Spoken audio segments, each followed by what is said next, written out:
sorry.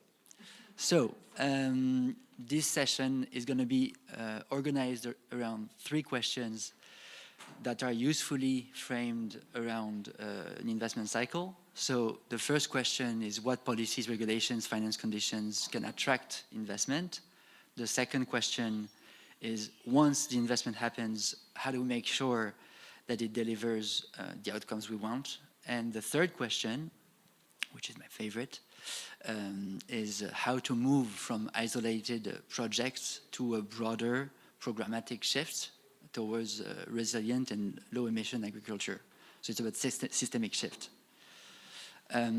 As we'll go through the questions, I will try to capture from your insights concrete examples, identified barriers, finance instruments, safeguards, and possible rules for the Just Transition Work Program, as well as for the Just Transition Mechanism, BAM, on how they could help countries connect food security with project preparation, finance, technical assistance, participation, and accountability. So, let's start by question 1, about the rules, incentives, and the public finance conditions that shape investment. The focus should not only be how do we bring more money in, but also how do we attract the right kind of investment, the investment that people need to actually deliver food security, resilience, and livelihoods.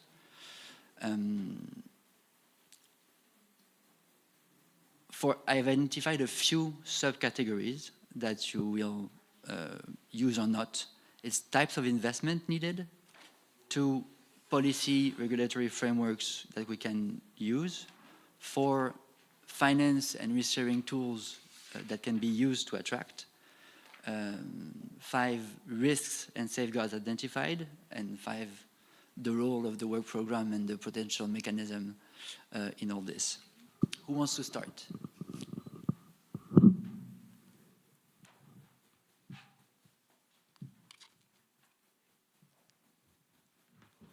We've heard from ADB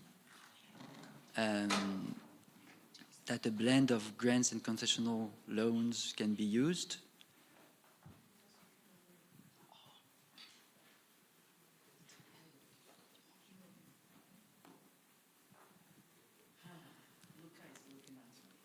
Yes. Well, I heard you two talk about de-risking yesterday, you know? So like, this is the moment to open de-risking outside of a banker's lens, which I'm not, by the way. Huh? I'm civil society. Hello, can you hear me? Yeah. I think that we should approach this question by distinguishing between 2 categories of policy and regulatory framework. Mm-hmm. Most of the time it's conflated in enabling environment decisions, but we have fundamentally different governance implications. Number 1, we have the domestic framework that governments themselves design, for example, in my country, and implement, like national agricultural investment laws, land tenure, security legislation, environmental impact assessment systems, fisheries management frameworks, cooperative development regulations, and social protection systems. These are generally within, most African or developing country authority. And Ghana's development with adequate international capacity. The second category is the international regulatory environment created by developed country parties and multilateral institutions, that's the MDB safeguard frameworks that govern eligibility for development finance, the export credit agency requirement that attach to international investment, the European Union supply chain due diligence regulations, and the carbon border measures, the word that they say we should not mention, that affect the economic of African agriculture and industrial exports. But this second category shapes Africa's investment, Ghana's investment, most developing countries' investment condition, as powerfully as first, and it's created entirely outside African government authority. Therefore, the position is that this international regulatory environment must be reformed to remove the barriers it currently places on Africa for security just transitions, not by asking African government to adapt to it, but by requiring parties responsible to the UNFCCC obligations. So with both dimensions mentioned, I think that our response is to the specific question of what domestic frameworks attract investment while ensuring food security and livelihood as follows. Frameworks that combine clear land tenure security with community right protections, ensuring that investment in agricultural land does not displace smallholder farmers, create conditions for productive investment without generating the land conflict and food insecurity that follow poorly governed large-scale agriculture investment, frameworks that embed social protection and just transition provisions in sectoral investment legislation, including requirement for investor contributions to transition support funds for workers and communities affected by transition, ensure that the costs of transformation are equitably shared, and frameworks that support the formalization of cooperative and community-based enterprises within the agricultural and fisheries sectors as for legal actors capable of entering investment agreement on equal terms and expand the range of investment models beyond the large-scale private sector operators that currently dominate international agriculture investment flows. So this is where I am coming from. Very interesting. Could you, on your last point, could you expand on how those policies will allow to facilitate this? Is it by attaching it to conditional finance? Is it public finance conditionality? Well, we, in our first instance, will be grant-based before we get into the concessional, not conditional, concessional finance. Concessional, grant-based finance, yes, yes. That's where we are looking at, not, even private sector is something we are a bit wary, but we'll get there when the time comes. But for the policy and regulatory frameworks that you mentioned to be built in project design, it needs to be attached to the financial flow. Yes. To attach a policy framework to a financial flow, conditionality can help. The money can only be unlocked if X, Y, Z. But if you listen to Africa, the AFD Bank this morning, I mean, it spoke more on grants than conditionalities within the grants. So we can be looking at that model for that purpose. Thank you. Would someone else want to come in? We're sticking to the first question, right? Right, for now? Okay. Just a few comments. I think in terms of enabling environments, regulatory certainty, and policy coherence, like prerequisites for investment. So if we have fragmented or shifted policy environments, this will deter either public or private commitment to long-term food systems, transformations, environment. So I think that's prerequisites. And also, I think we should strive to have coherent public instruments that will allow the sequence of before and after investment. So the Brazil experience, we have a few programs that covers like just the basics, having the data, for example.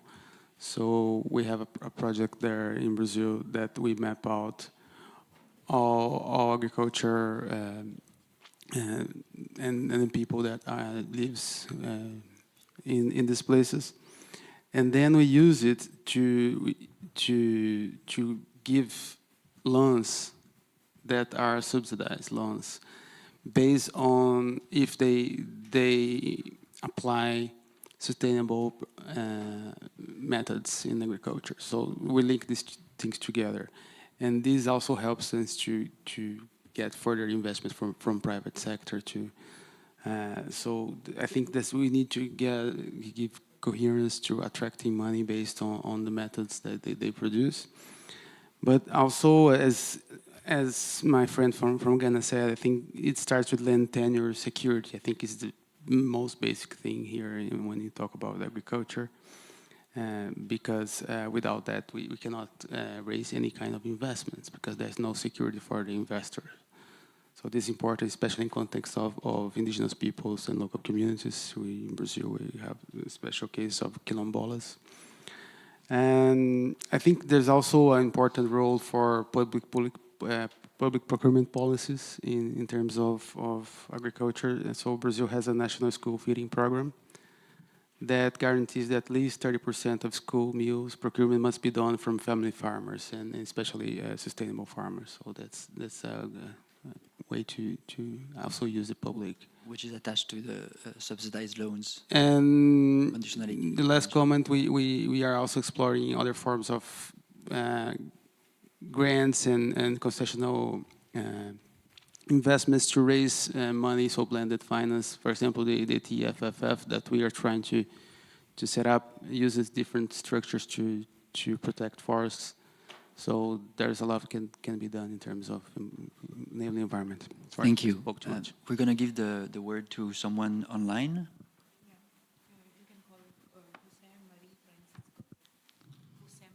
Jose Maria Francisco. Hello, good morning. Can you hear me? Yes, we can. Thank you. First of all, thank you for the Secretariat for the quick facilitation to the Philippine government to participate online. So, colleagues, good morning again. For the Philippines, agriculture and ocean-based action lie at the intersection of climate resilience, food security, and livelihoods. These sectors employs millions of Filipinos, yet they remain among the most climate exposed and structurally constrained.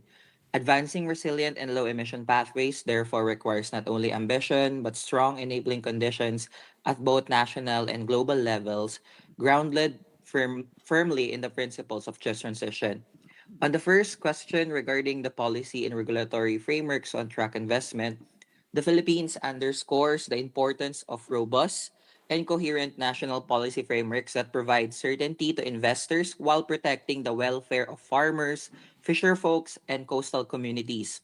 Our experience shows that aligning climate action with developing planning through our instruments such as the Philippine Development Plan, our NDC, NAP, and the Philippine Green Jobs Act helps direct investment toward climate resilient agriculture, sustainable fisheries, coastal ecosystem restoration, and circular bioeconomy solutions while embedding the principles of decent work, environmental integrity, and food security as our non negotiable outcomes. Crucially, investment in these sectors must be supported by predictable grant-based and non-debt creating finance, particularly for developing countries with constrained fiscal space like us. This enables small farmers, fisher folks, cooperatives, and even MSMEs or small and medium enterprises to adopt low emission and resilient practices without bearing disproportionate transition risk. In the Philippines, for example, despite our limited fiscal space, we have the Department of Labor and Employment's integrated employment livelihood program wherein we provide grant base to micro and informal communities to transition to use as capital towards sustainable livelihoods. For example, in the different parts of the Philippines, we're supporting an integrated fisheries activity where we transition informal workers to formal through skilling, provision of capital. We also have sustainable livelihood program and biodiversity friendly enterprises implemented by various government institutions such as the Department of Social Welfare and Development and Department of Environment and Natural Resources. We further emphasize that regulatory frameworks should preserve national policy space. Countries must be able to design context specific incentives, land and ocean use rules, and technology pathways that reflects ecological realities, traditional knowledge of indigenous people, and food system priorities, rather than being constrained by prescriptive global templates. On the second question regarding the enabling environments to deliver inclusive and resilient sustainable outcomes, attracting investment alone is not sufficient. We already seen the different presentation and data in the previous dialogues. Enabling environments are essential to ensure that agriculture and ocean-based action deliver inclusive and durable outcomes. The Philippines emphasize institutional social dialogue as a core enabling condition. bringing together governments, workers, employers, farmers, fishers, indigenous people, women, youth cooperatives, and local government to ensure that transition pathways are socially legitimate, anticipatory of incomes, and responsive to local realities. Just to share with the body, before we participate in this dialogue last month, we've conducted a tripartite consultation with our workers and employers representation together with some CSO to ensure that our just transition position aligns with the needs of our workers and employers. Equally important is workforce development. Climate aligned investment must integrate skills anticipation, reskilling and certification, and mutual recognition arrangement for green and blue occupations. This ensures that productivity gains in agriculture and ecosystem management translate into secure livelihoods and decent work rather than job displacement and informality or erosion of labor standards. On the third question on global enabling condition towards resilient and low emission agriculture, the Philippines stressed the need for scale-up international cooperation on finance, technology development, and transfer and capacity building, delivered in accordance with equity and common but differentiated responsibilities. Without this, climate vulnerable countries risk being locked out of transition or bearing the cost unevenly. Global enabling conditions must include accessible and dedicated climate finance windows for agriculture and ocean-based actions aligned with the NDC and insulated from short-term political cycles, technology cooperation frameworks that reduce barriers related to cost, intellectual property, and scale. Third, global monitoring and learning platforms that track not only emissions and resilient outcomes, but also employment, job quality, gender responsiveness, and community well being. This allows adaptive and evidence based policy responses. In this context, the Philippines views the Just Transition Work Program and its proposed implementation mechanism as a critical platform to translate dialogue into delivery and ensure that increased climate ambition strengthens rather than undermines food systems, livelihood, and social cohesion. Thank you, colleagues. Thank you very much. We're going to use this intervention to bridge to the questions 2 and 3, which are we're going out of the financing instruments into the actual comment dire, delivery of sustainable outcomes and into the enabling conditions for a global shift toward more resilient and low-emission agriculture. We've heard in the past interventions that there's in-country policies that need to pass, as well as global frameworks that need to shift. I'm inviting anyone in the room to come in. And I know that 2 participants online would like to comment on those topics. I will invite Tejal Kanitkar to come in first. Thank you very much.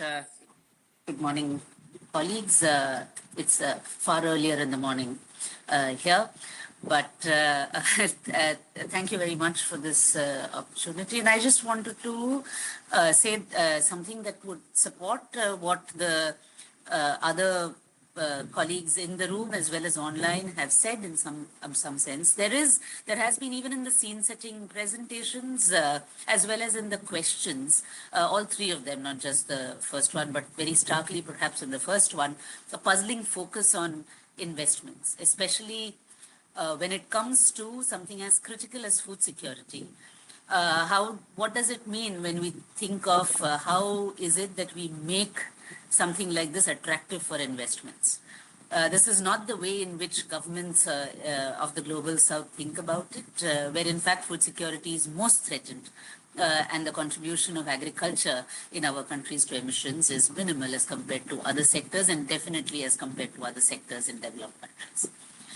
So I think we also need to sort of revisit the question of what empirical evidence we have that investments as an instrument of financing is driven by considerations of justice, since we're discussing the Just Transition Work Program. Has investment been and can it be driven by justice, given that its logic works on ensuring returns for the investors?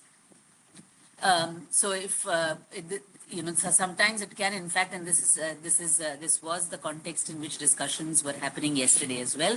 A lot of this can be in direct contradiction to considerations of justice, of land tenure, etc. All of the issues that have been mentioned by colleagues from Ghana, Brazil, as well as Philippines.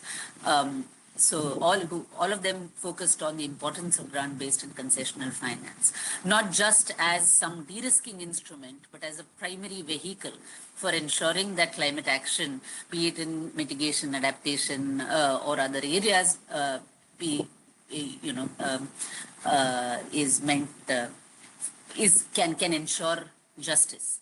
So this emphasis that we have currently on particular types of financing or support instruments directly then links, leads to the focus of the issue being on mitigation, because mitigation can perhaps be attractive for investors, but not other things.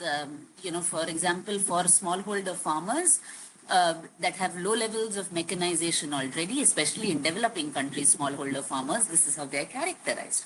Low levels of mechanization, low productivity as a result.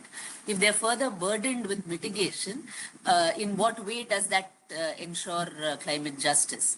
So where the focus for that sector, especially in the context of ensuring food security, has to be adaptation, decision support services, early warning systems, and a whole lot of other adaptation and loss and damage related instruments. And what has the evidence been on certain kinds of financing instruments, especially investments, private investments particularly, in supporting this kind of activity? It's much more interested in mitigation, and therefore even in sectors which are critical for something as fundamental as food security, then the focus ends up being on mitigation rather than on things that it should be on to ensure justice. So on this question, perhaps it's very, I want to end by saying that governments, civil society are far ahead of the curve in terms of broadening our understanding of just transitions as compared to either experts or banks for that matter. I think, having made that kind of a provocative statement, perhaps I'll end here. Thank you. Thank you very much. And I would just like to highlight that because there's a very, very big pool of private finance compared to public finance, one of our objectives could be to target private finance institutions so that they reform their risk matrix to include just transition targets. For instance, it was mentioned yesterday that participatory approaches can in fact reduce disruption risk for any kind of project. I will then give the word to Jocabet Solano from Panama. Good afternoon, colleagues. Thank you.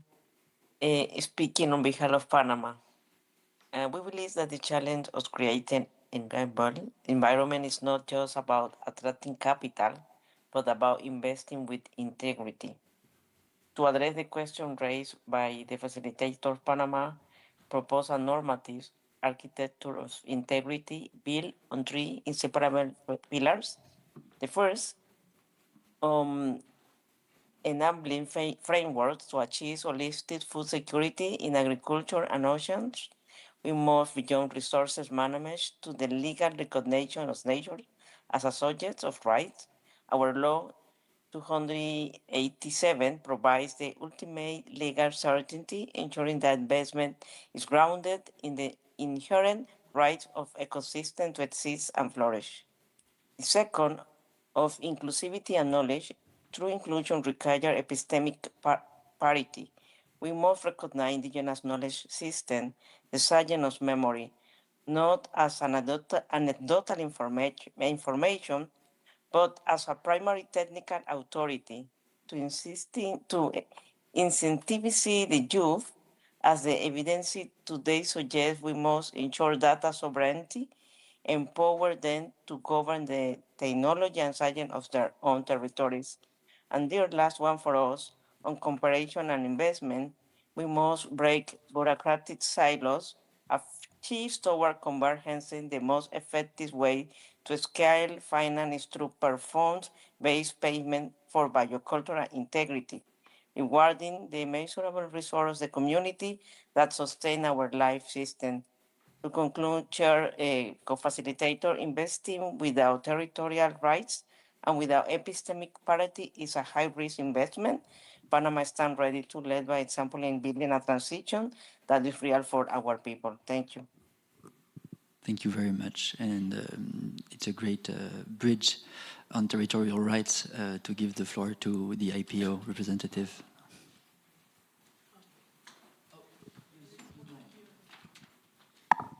Thank you. Thank you very much for giving me the floor.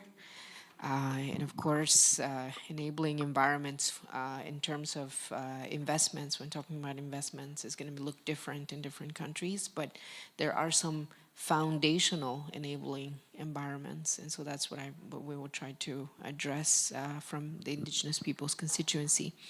So for indigenous peoples, enabling environments for nationally determined just transitions pathways and global just transitions must be grounded in the full implementation of human rights, indigenous peoples' rights, including self-determination, land and territorial rights, and free, prior, and informed consent, as affirmed in the UN Declaration on the Rights of Indigenous Peoples, and now further affirmed in paragraph 12I of the JTWP outcomes from COP30. So implementation of it's really important. Also, securing indigenous peoples' rights over lands, territories, waters, and seas is the most important enabling condition for both sustainable food systems and climate action.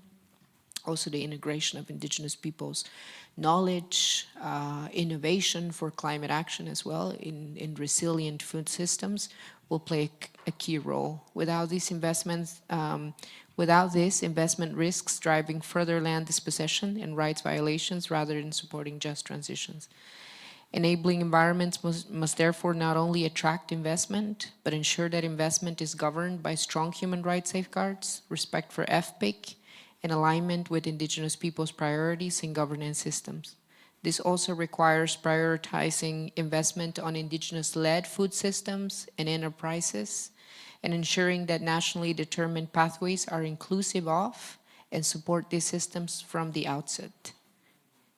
So without these conditions, enabling environments risk facilitating investment that undermines human rights and climate action, which there are many examples we can discuss, and we will be happy to come back on a second round if that is needed to showcase some of those examples of how that's impacting already indigenous peoples. Thank you.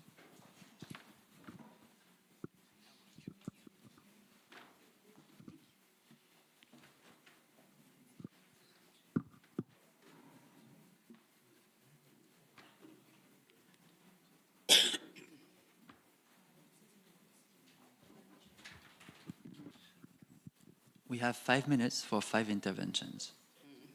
1 minute. So Germany, Palau, Saudi Arabia, Ghana, and Costa Rica, in that order. Thank you.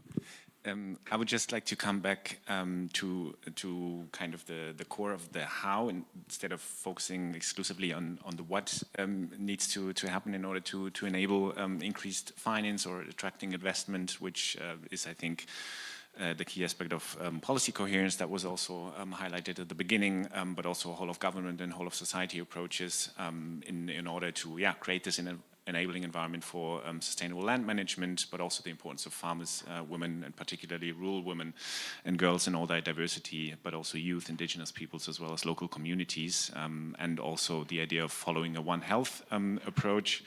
So I think it really needs a package of mutually reinforcing enabling conditions and clear long-term signals and policy coherence in order to actually reduce the investor uncertainty and avoid locking in unsustainable practices. And strengthening the enabling conditions, but also policy frameworks and incentives and investment environments is crucial to enable the mobilization of finance corresponding also to the scale and nature of the socioeconomic challenges and considerations related to just transition, especially also to attract private investments, including also from actors currently taking economic advantages from emitting activities. So it's really about ensuring that investment delivers social, environmental, and economic co-benefits, including, of course, decent work, resilience, and equitable livelihoods. yeah, so I think I'll, for the sake of time, I'll make a stop here and refrain from naming concrete examples from the European Union.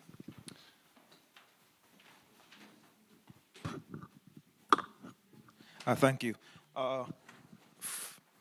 Representing AOSIS Palau. No, I'll still be 1 minute. It's okay.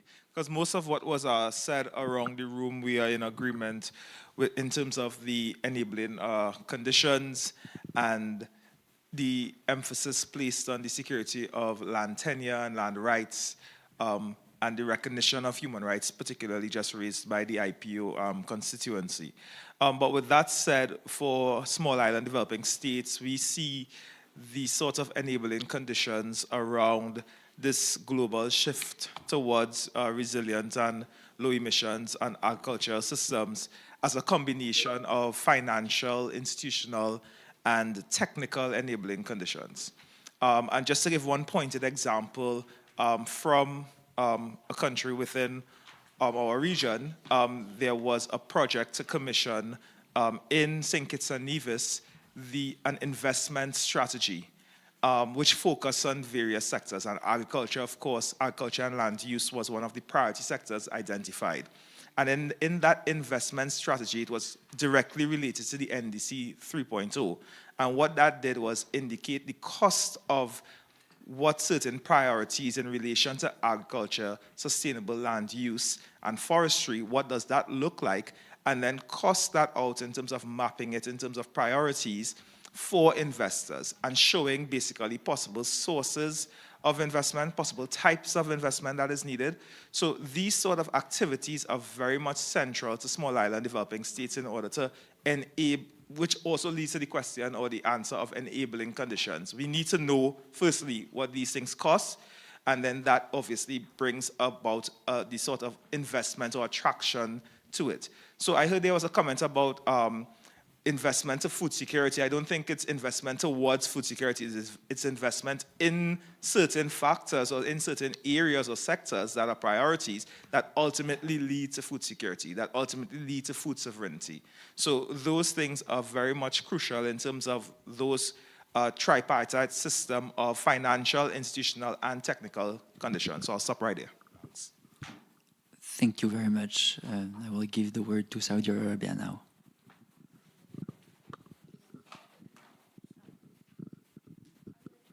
Hello? Yes, perfect.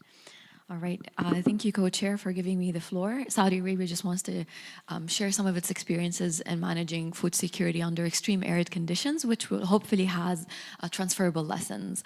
The kingdom has developed regulatory frameworks incentivizing desalination, treated water, wastewater reuse, and drip irrigation at scale, demonstrating that water-scarce nations can sustain agricultural productivity through policy-driven technology adoption.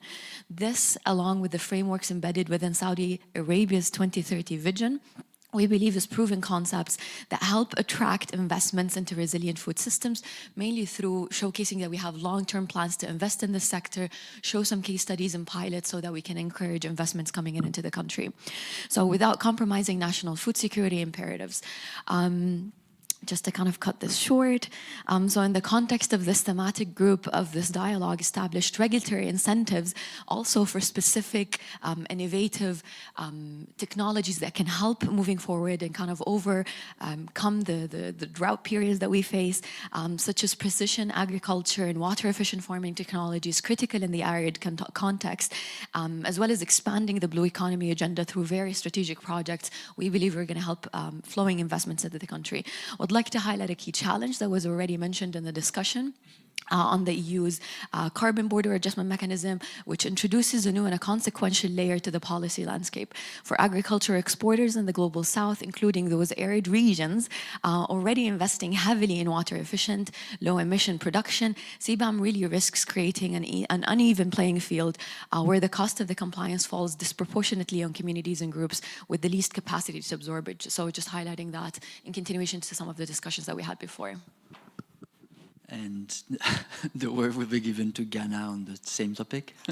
No, South Africa.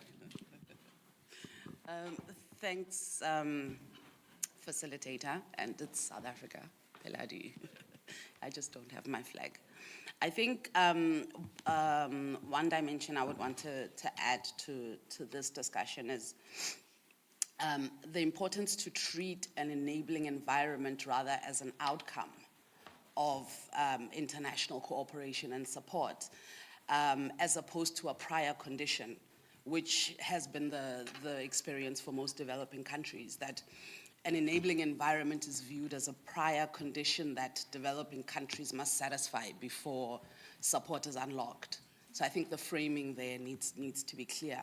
And I think a more systematic approach is needed to clearly identify how to prioritize high potential implementation opportunities. So essentially, while the conversation is around the policy and regulatory framework, which matters, but I think it should be discussed in a way that doesn't shift burden entirely onto the developing countries, where it's linked to some of the points made in yesterday's conversation around how we view and frame risk, for example. But it's important to acknowledge that many of the constraints are structural and they are systematic and linked to issues like cost of capital and fiscal space, technology access, and the viability of value chains. I think those are important dimensions to bring into this part of the conversation. But I mean, I was just speaking to my colleague earlier on that it's important to flag in this moment and what the potential of taking this conversation forward is to acknowledge the fact that food system transitions don't need or can't rely on conventional approaches, how we've always done things. And there's a need to reframe and broaden the scope, even when it's around what some of the policy and framework considerations are. It's important to broaden the scope and have an approach where we refocus this framing, where there is a linkage between aligning finance and development objectives or development impacts very intentionally, but also reshaping how risk is allocated, how risk is approached, as well as a shift in how broadly and globally how finance is structured. I think this discussion has made that. This reaches a point that is very, very important. The first question is about how to attract investment. Second is how to make sure the investment actually delivers just impacts. And the third question is about global reform, structural reform. But there is one core node, which is how do we modify or try to reform financial project design in a way that captures the three. Because how we create financial project design at the moment, we think those three things separately, as if they were separate, and they're not. How you the method with which you attract investment can impact, will impact, of course, what's delivered on the ground. And I think the IPO representative wanted to come on this subject, no? You were saying that you wanted to, yeah?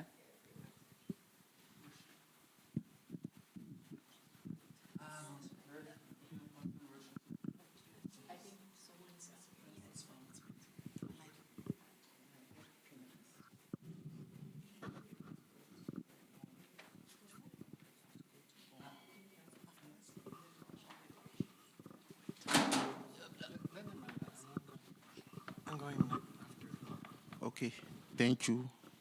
I apologize for my English.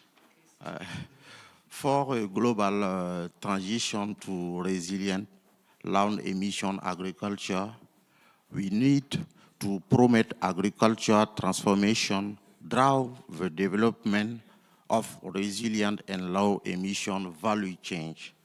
For example, in my country, the authority have established tomatoes processing plants to support all the farmers. And also, we need to mobilize more climate financing in support of climate resilience and low emission agriculture. For example, in 2025, Burkina Faso has mobilizing $28 million in grant from the GCF to support small farmer. But it is not a lot of. You need to promote local agriculture, technique and technology to reclaiming degraded farmland. Thank you. Thank you very much. Costa Rica. Okay, thank you. Thank you for giving me the floor.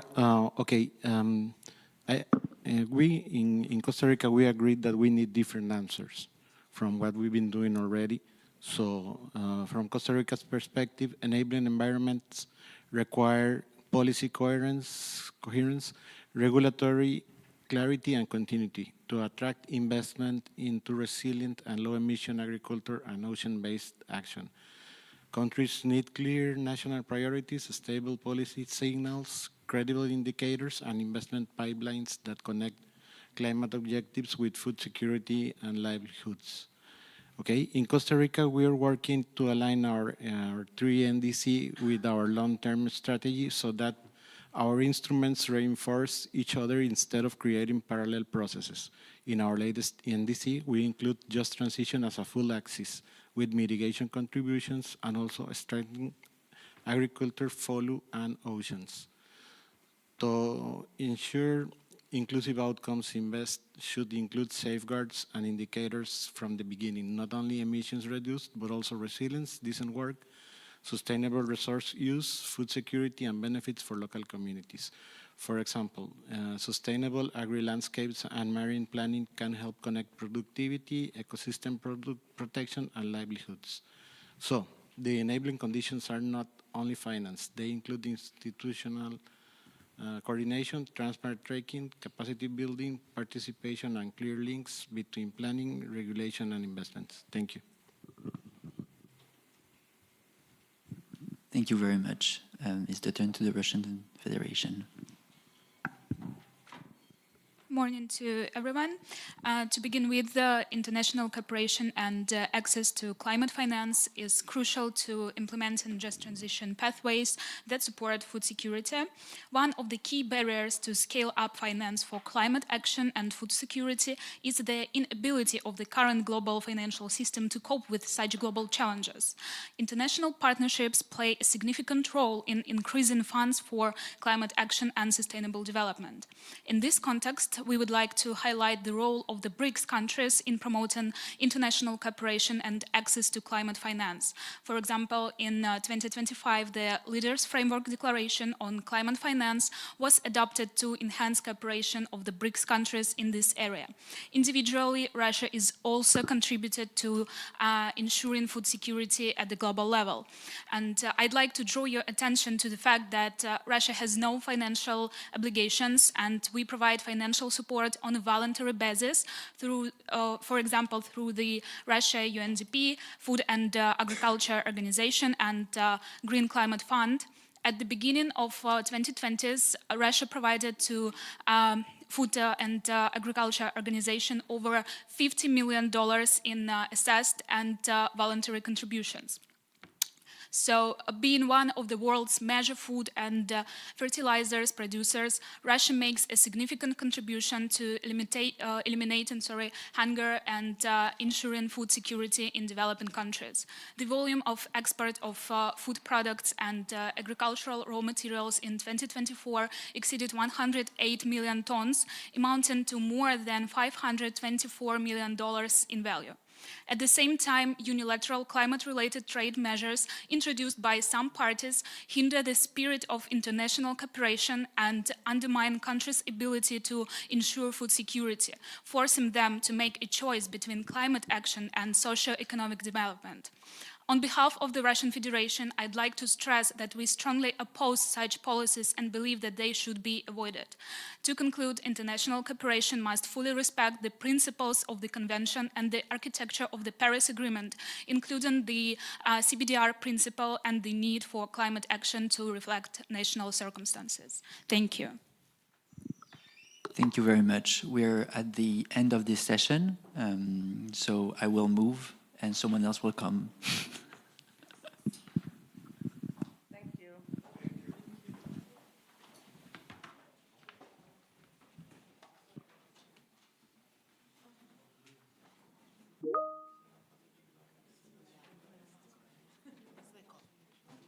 Here, they should. I am not a coffee person, but people have drank the coffee around here says it's not the best. No, it's not.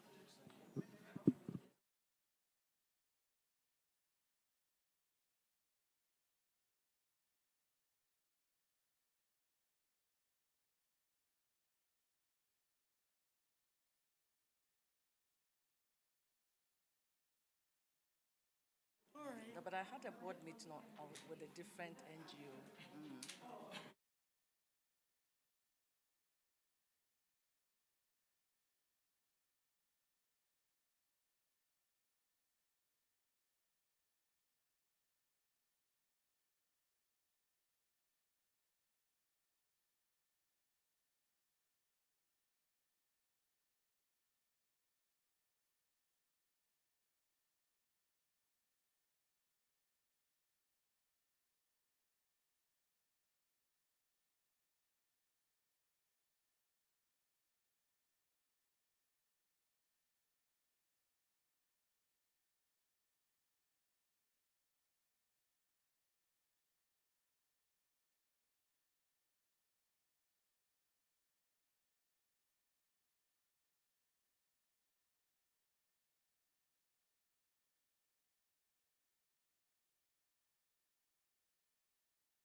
Hello, everyone.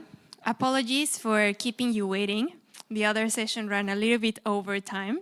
Apparently, climate finance and just transition, it's a very interesting topic, so I hope to have a lot of insights from you. So let's start this round table.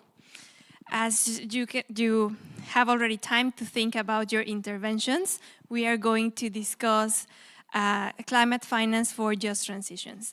Let me quickly introduce myself. My name is Diana Quesada. I'm from the Global Green Growth Institute, and I work on macroeconomic modeling. So I basically estimate the employment impacts and the economic impacts of the just transition across the different sectors in the economies. And I link that to NDCs, NAPs, LTLETs, and so on. So we have 3 questions today. The first one is how international cooperation and access to climate finance can better support just transitions and making the linkage between climate, food security, ecosystem health to address structural challenges in risks and benefit sharing. If you want to have interventions responding to the 3 questions that we have today, the other 2 questions are on what financing approaches and partnerships can accelerate national just transitions in line with the Paris Agreement, and how countries can translate their NDCs, NAPs, and food security strategies into investable pipelines of projects. So I open the floor for anyone in the room who would like to kickstart this discussion, or anyone online. Here we have. Yeah, the African group, please. Thank you very much. I hope you give us extra time for the extra time we missed. Yes, coming from the African group, our approach to this question is by first correcting the way it is framed. I mean, it is assumed that access to climate finance is there, it already exists, and that the challenge lies in developing countries reaching them. Our experience indicates something more fundamental. The core issue is not access, but provision. You realize that under Paris Agreement, developed countries have a clear obligation, especially under Article 9.1, to provide financial resources to developing countries for mitigation and adaptation. That obligation has not been met at the scale, quality, and speed required to support food security and just transition. So any meaningful discussion of international cooperation must begin by asking whether that obligation is being fulfilled. I would also like us to link it to the enhanced transparency framework, because we should not be working in silos. We need to connect the dots. There's complementarity within work streams, and whatever it is, we need to report to the enhanced transparency framework as to how much developed countries are contributing or paying to developing countries' financial needs. So we realize that in decision 18 CMA1, this is really explicit there. This framework is not just about reporting emissions. We are all aware. It is the agreed system through which developed countries report on financial resources, technology transfer, and capacity building support that they provide collectively. So seen in this way, the question of how climate finance can better support just transition pathways is inseparable from what these transparency reports, specifically biannual transparency reports, should be looking at. We wish to emphasize that the gap between that developed countries report as provided and what developed countries report as received is not a technical discrepancy. So we wish to link in discussion on food security and just transition directly to the BTRs in this conversation. To record the changes, the nature of the conversation, we want to move away from abstract commitment and toward measurable accountability. The first and most ground answer to improving support is straightforward. Deliver what has already been promised and what the reporting system shows is missing. This is what we want to look at. This includes channeling finance through key mechanisms, such as the GCF Adaptation Fund. And we wish to highlight a critical distinction between financing what is reported as provided and financing that actually reaches communities. On risk and benefit sharing, we wish to point to another concerning trend visible in Transparency Report.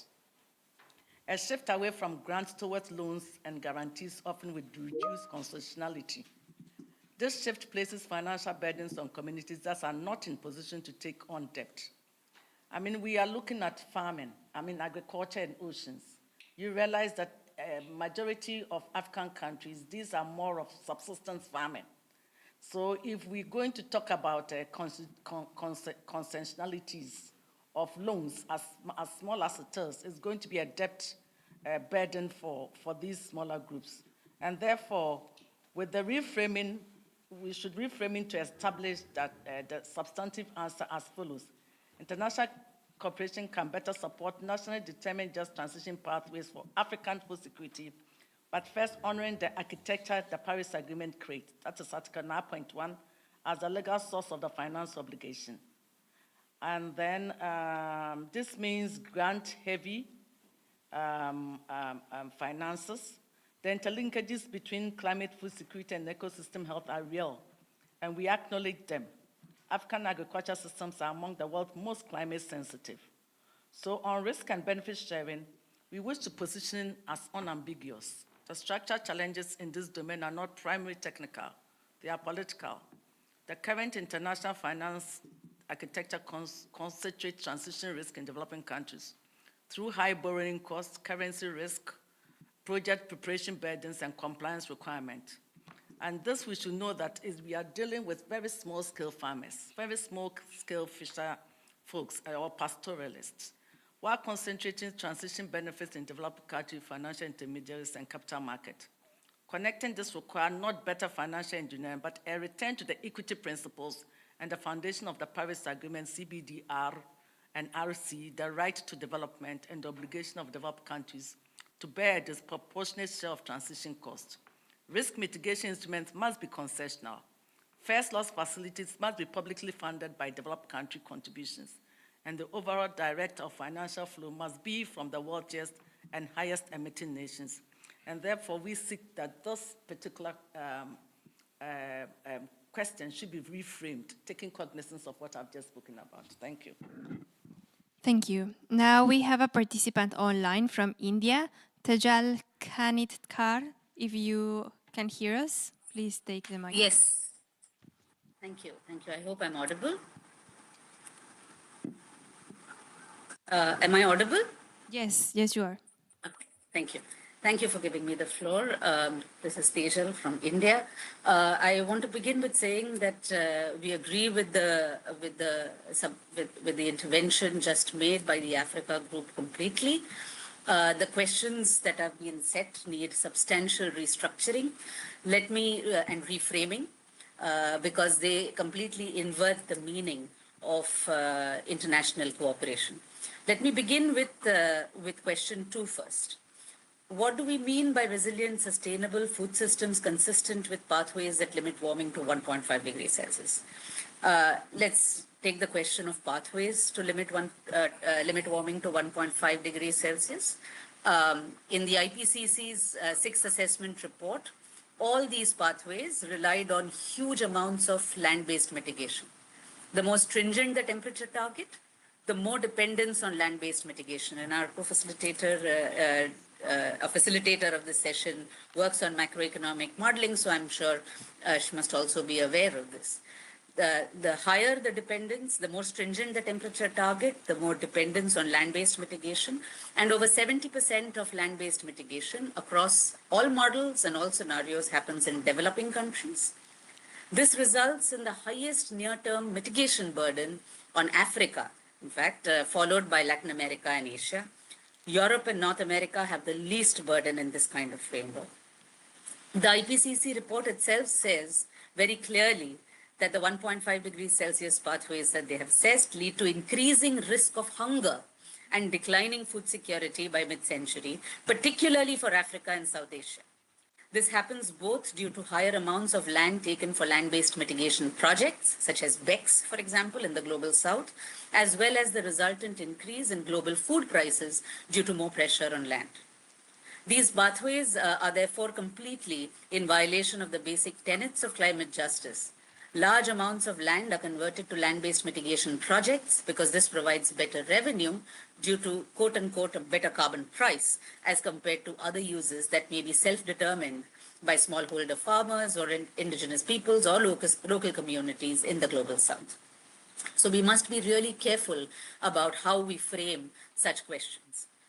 Ensuring food security requires that developed countries with high historical responsibility take the lead in mitigation in all their sectors, while protecting the rights and cultures of their own indigenous populations. They must reach net zero emissions far earlier than mid-century and make carbon space available for developing countries to ensure poverty eradication and sustainable development, of which food security is a critical and fundamental component. To frame this as an undifferentiated problem goes against the scope and spirit of the Just Transition Work Program, which is to be implemented in the context of Article 2.2 of the Paris Agreement. Question 3 again also, question 3, sorry, puts the burden on countries to make just transition programs investable. We agree again, like we said with the Africa group, where they said that the question is not that there is finance, but the problem is access. So the burden is on developing countries who need to put in mechanisms to access the finance. But even in our experience, the question really is the provision. Right? The focus of justice-based approaches should be on how investors, MDBs, etc., should be made more aware and sympathetic to considerations of justice at both the international and national levels. To ask projects to be more investable is to absolve investors, many of whom are in fact high emitters themselves, from all responsibility in ensuring that their financing mechanisms and portfolios are just and equitable. So, in this context also, question 1, we think, narrows the scope and meaning of international cooperation. In the context of the UNFCCC and its Paris Agreement, a key element of international cooperation is the obligation of developed countries to support developing countries, not just in addressing risk, but addressing key dimensions of climate action in a manner that is just and equitable and in line with the principles of CBDRRC. Common but differentiated responsibilities and respective capabilities. Poverty eradication and food security in the context of increasing climate impacts is again a key element here. Supporting adaptation-related finance requirements directly, providing loss and damage compensation. This is not about de-risking investments for private players to make sure that they continue to invest in profitable projects. This is about the obligation of developed countries to support developing countries under Article 9.1 of the Paris Agreement. So we agree again, we also want to reiterate and re-emphasize the need to reframe the question and the discussion in the true spirit of the UNFCCC, its Paris Agreement, and the Just Transition Work Program itself. So we'll stop here. Thank you. Thank you. IPO.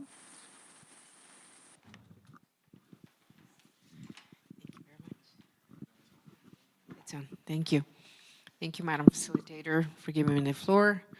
From our perspective, international cooperation in climate finance can only effectively support nationally determined just transition pathways if those pathways operationalize human rights, including indigenous peoples' rights to self-determination and free, prior, and informed consent, as affirmed in the UN Declaration on the Rights of Indigenous Peoples, and now reflected in paragraph 12I of the JTWP outcomes from COP30. Climate finance policies must recognize the interlinkages between climate, food security, and ecosystems health, indigenous peoples' food systems already sustain biodiversity, protect lands, waters, and seas, strengthen resilience, and contribute to low emissions pathways. Financing these systems is therefore not only about food security, but also about climate action and ecosystems protection. This requires direct finance towards supporting indigenous peoples' food systems, including through direct access modalities and support for indigenous-led initiatives. To address structural barriers, it is essential to enable direct and equitable access to climate finance for indigenous peoples, including through dedicated arrangements for indigenous peoples and simplified access and accreditation modalities.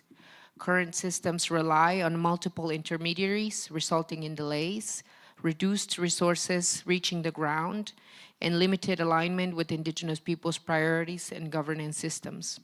Finance must therefore be accessible, predictable, and rights-based, including through grant-based and non-debt creating finance and simplified access modalities aligned with indigenous peoples' priorities. When countries translate NDCs, NAPs, and food system strategies into investable pipelines, indigenous peoples' priorities must be included from the outset. This also requires rethinking what is considered investable, as many indigenous-led approaches, including those that sustain food sovereignty and ecosystems, may not necessarily fit conventional financing models, but are essential for just transition. These pipelines must include indigenous-led food systems, strong safeguards, free prior and informed consent, and mechanisms to track whether finance is actually reaching and benefiting indigenous peoples. Without these safeguards, scaled-up finance risks accelerating projects that undermine the very food systems, ecosystems, and rights it claims to support. We respectfully request that our views are reflected in your report, Madam Facilitator. Thank you. Brazil and then Germany. I'll try to be brief to give time to others to speak to. I think some of parties already said this, but I think we have to recognize that the main challenge is there's not enough financing, especially grant-based financing for agriculture and food security within climate change. That's the root of the problem. And then, especially within the climate finance landscape, agri-food system receive only about 7% of total climate finance. That needs to be like 12 times more than that if is to align the sector with climate goals. So that's the recognition that we have to start our discussions. And then if given that, also means of access also needs to be improved.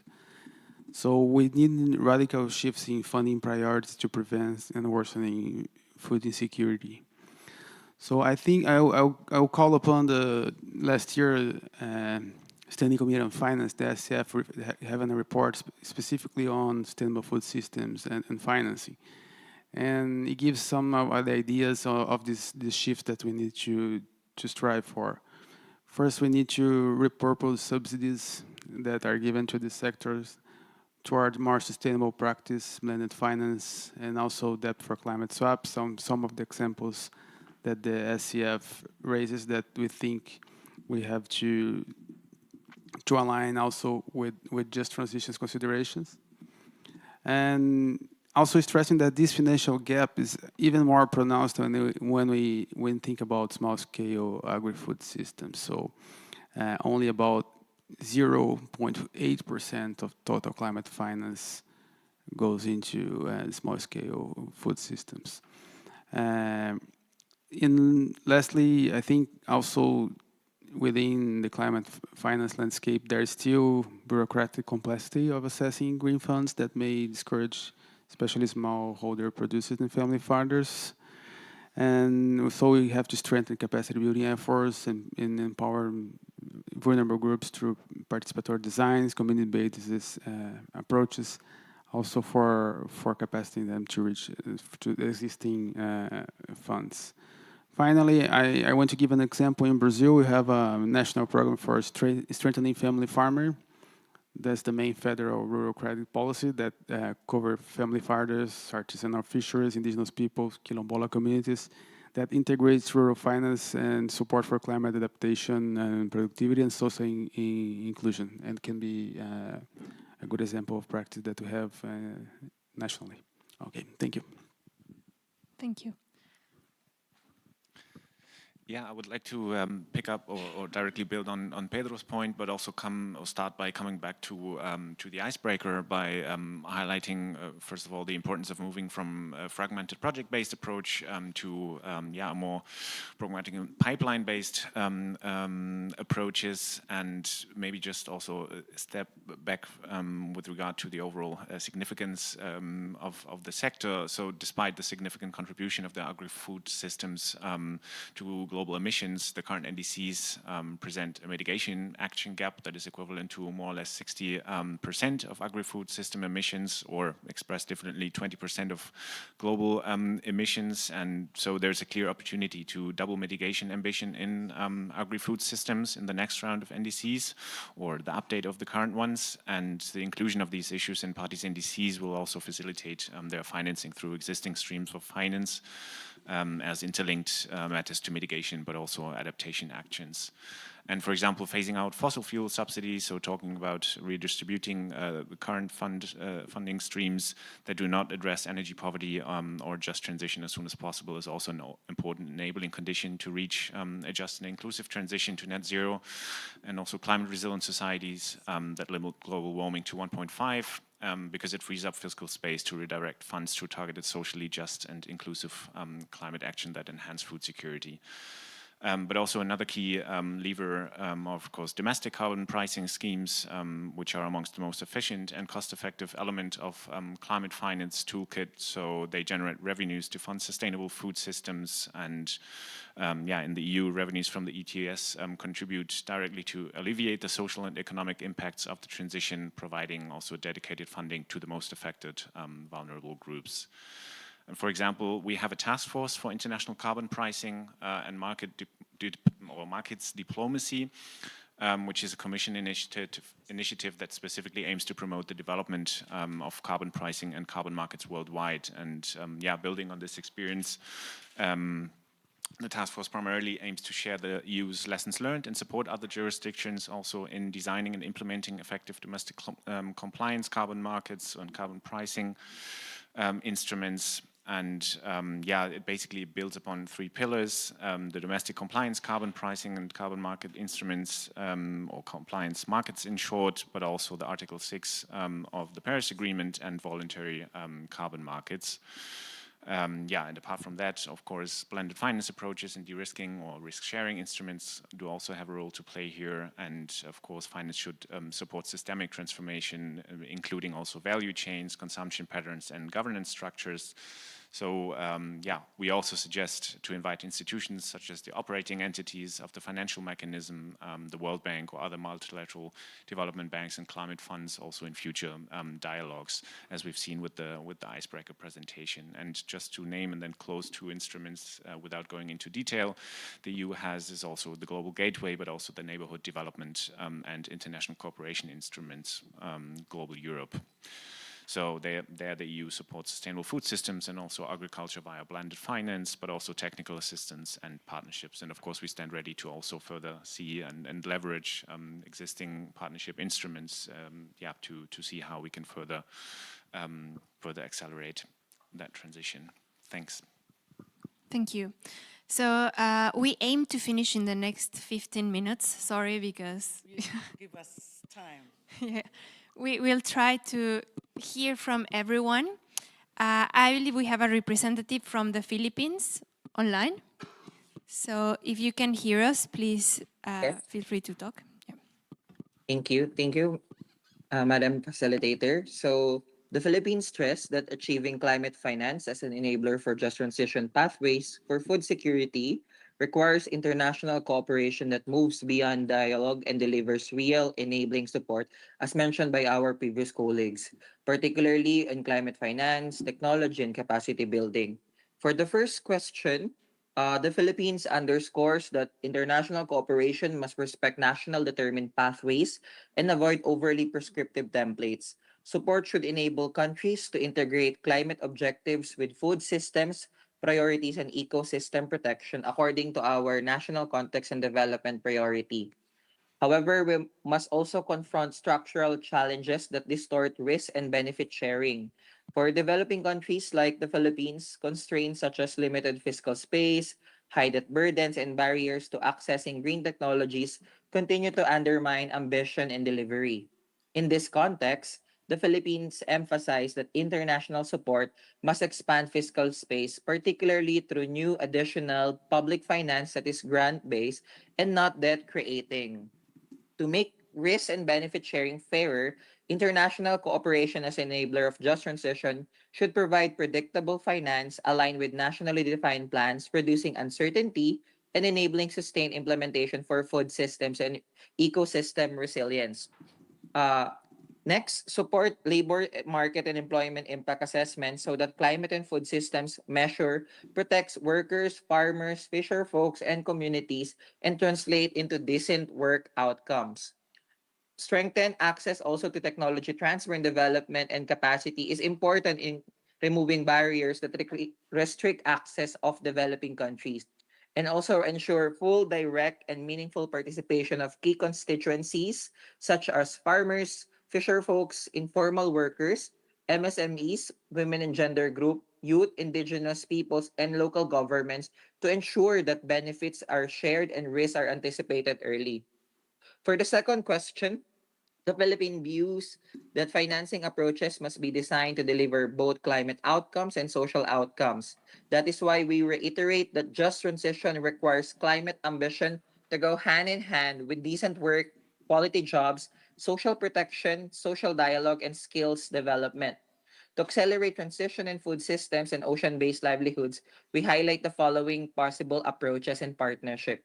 First, grant-based, predictable, and non-debt creating finances that is simplified wherein direct access modalities for vulnerable sectors and MSMEs, especially smallholder farmers and fisher folks, can invest in resilience and low emission practices without taking unsustainable debt burdens. Next, blended partnership that do not shift risk downwards. So this means that shifting risk to communities and producers, international cooperation must prioritize available public finances that assist farmers and fisher folks in this project, and also financing packages linked to workforce development and social protection. What we mean by this are investments that prioritize skills anticipation systems, workforce planning and reskilling, particularly in food systems to adapt to climate realities, and ocean-based livelihood transition towards sustainability. In parallel, this could strengthen anticipatory and adaptive social protections so household can absorb shocks while maintaining production and livelihoods. Partnerships anchored on institutional social dialogue. As I mentioned in the previous workshop a while ago, the Philippines highly values institutionalized social dialogue wherein partners such as the government, workers, employers, and communities and other stakeholders are allowed to jointly shape transition pathways and safeguard food security and livelihoods. On the third question, um, translation from plans to pipelines requires a shift from fragmented projects to programmatic delivery supported by tools and institutional arrangement that prioritize implementation. We emphasize that enabling mechanisms must help countries transform NDCs, NAPs, and related strategies, including just transition framework, into coherent and investable pathways through standardized toolkits that can help countries to adapt, or perhaps programmatic pipelines designed around measurable socioeconomic outcomes. In closing, we affirm that international cooperation in climate finance must enable nationally determined just transition pathways that deliver climate ambition and food security while protecting ecosystem, jobs, and livelihoods. Thank you, Madam Facilitator. Thank you. So following South Africa, then Burkina Faso, and then Saudi Arabia.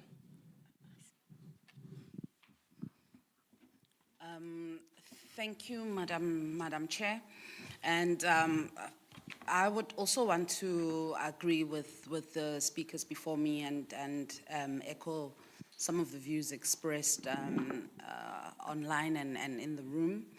But also would want to emphasize that in a sector where we can see that clearly the commercial returns within the agricultural sector remain uncertain and in the main for our region are significantly weak. I think it's important to echo the point that grant-based and highly concessional finance remains crucial, particularly in the sector.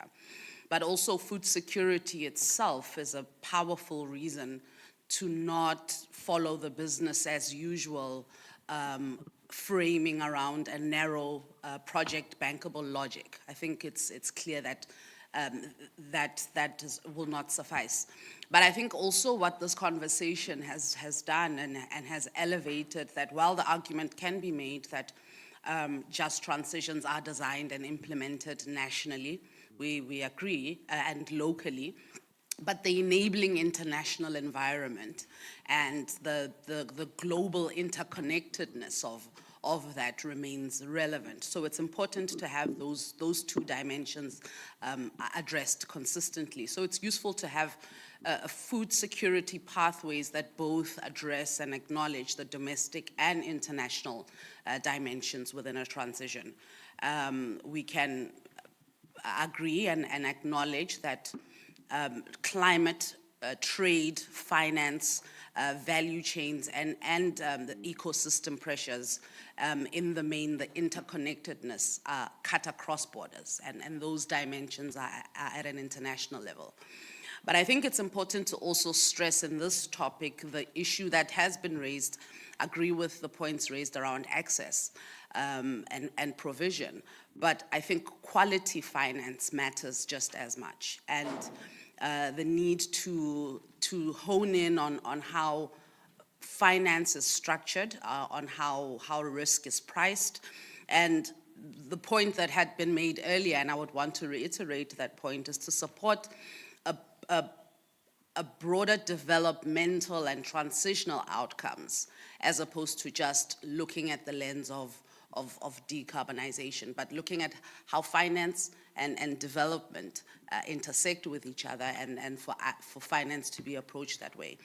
And I think it creates a very clear entry point, I mean, linked to this breakout session, a clear entry point around three elements that I would want to flag around finance approaches and how finance is approached, where we need to shift focus from bankability to more integrating that with development outcomes.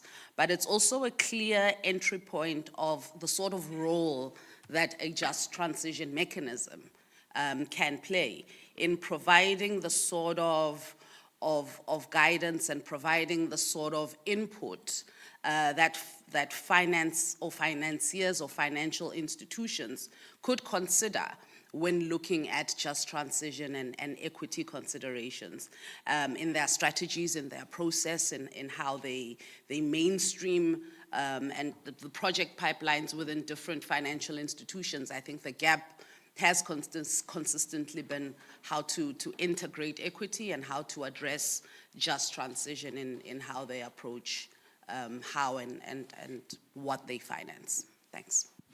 Thank you. Burkina Faso, Saudi Arabia, Palau, Costa Rica, and Ghana.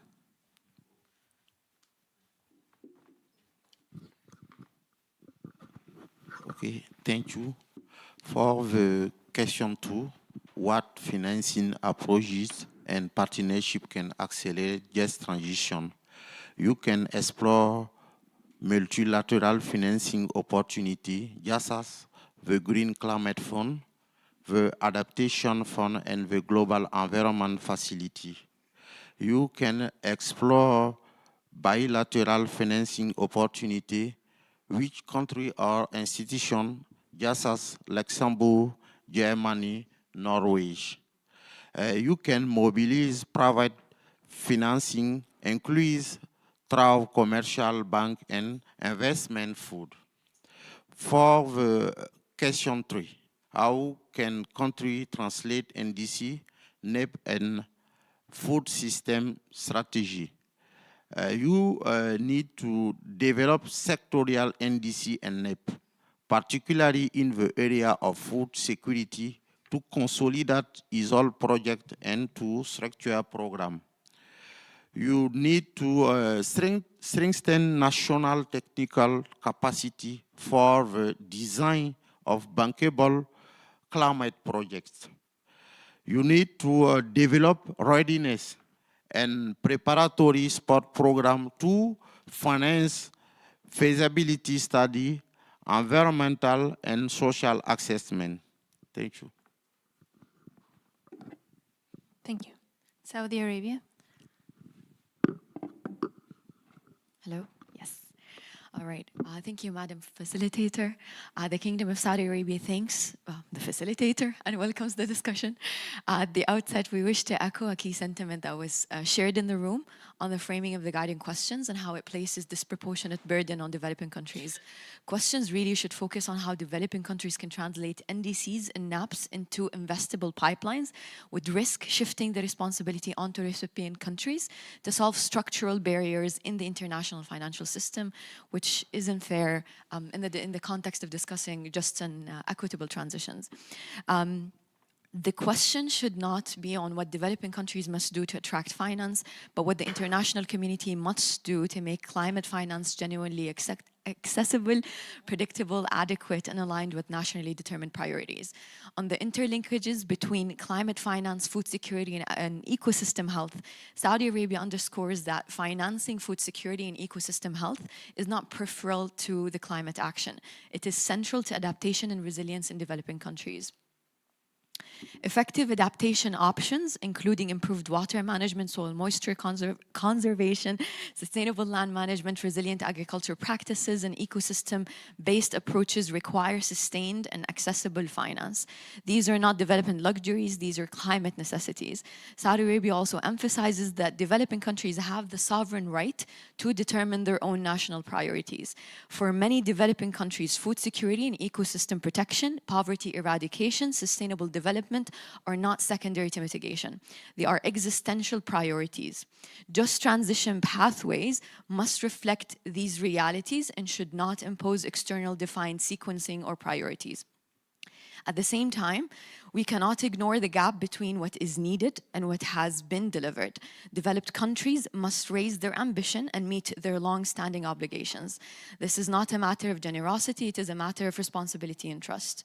Finally, on international cooperation and climate finance must fully respect country ownership. Supporting should be strengthening in-country capabilities, building institutional capacities, and maximizing value for developing countries rather than creating dependency or conditioned support on donor preferences. True partnerships mean meeting countries where they are and enabling them to implement their own nationally determined pathways. Thank you. Thank you. Palau, Costa Rica, LDC, and then Ghana. Please be as brief as possible, keeping your participation up to 2 minutes, if possible. Thank you.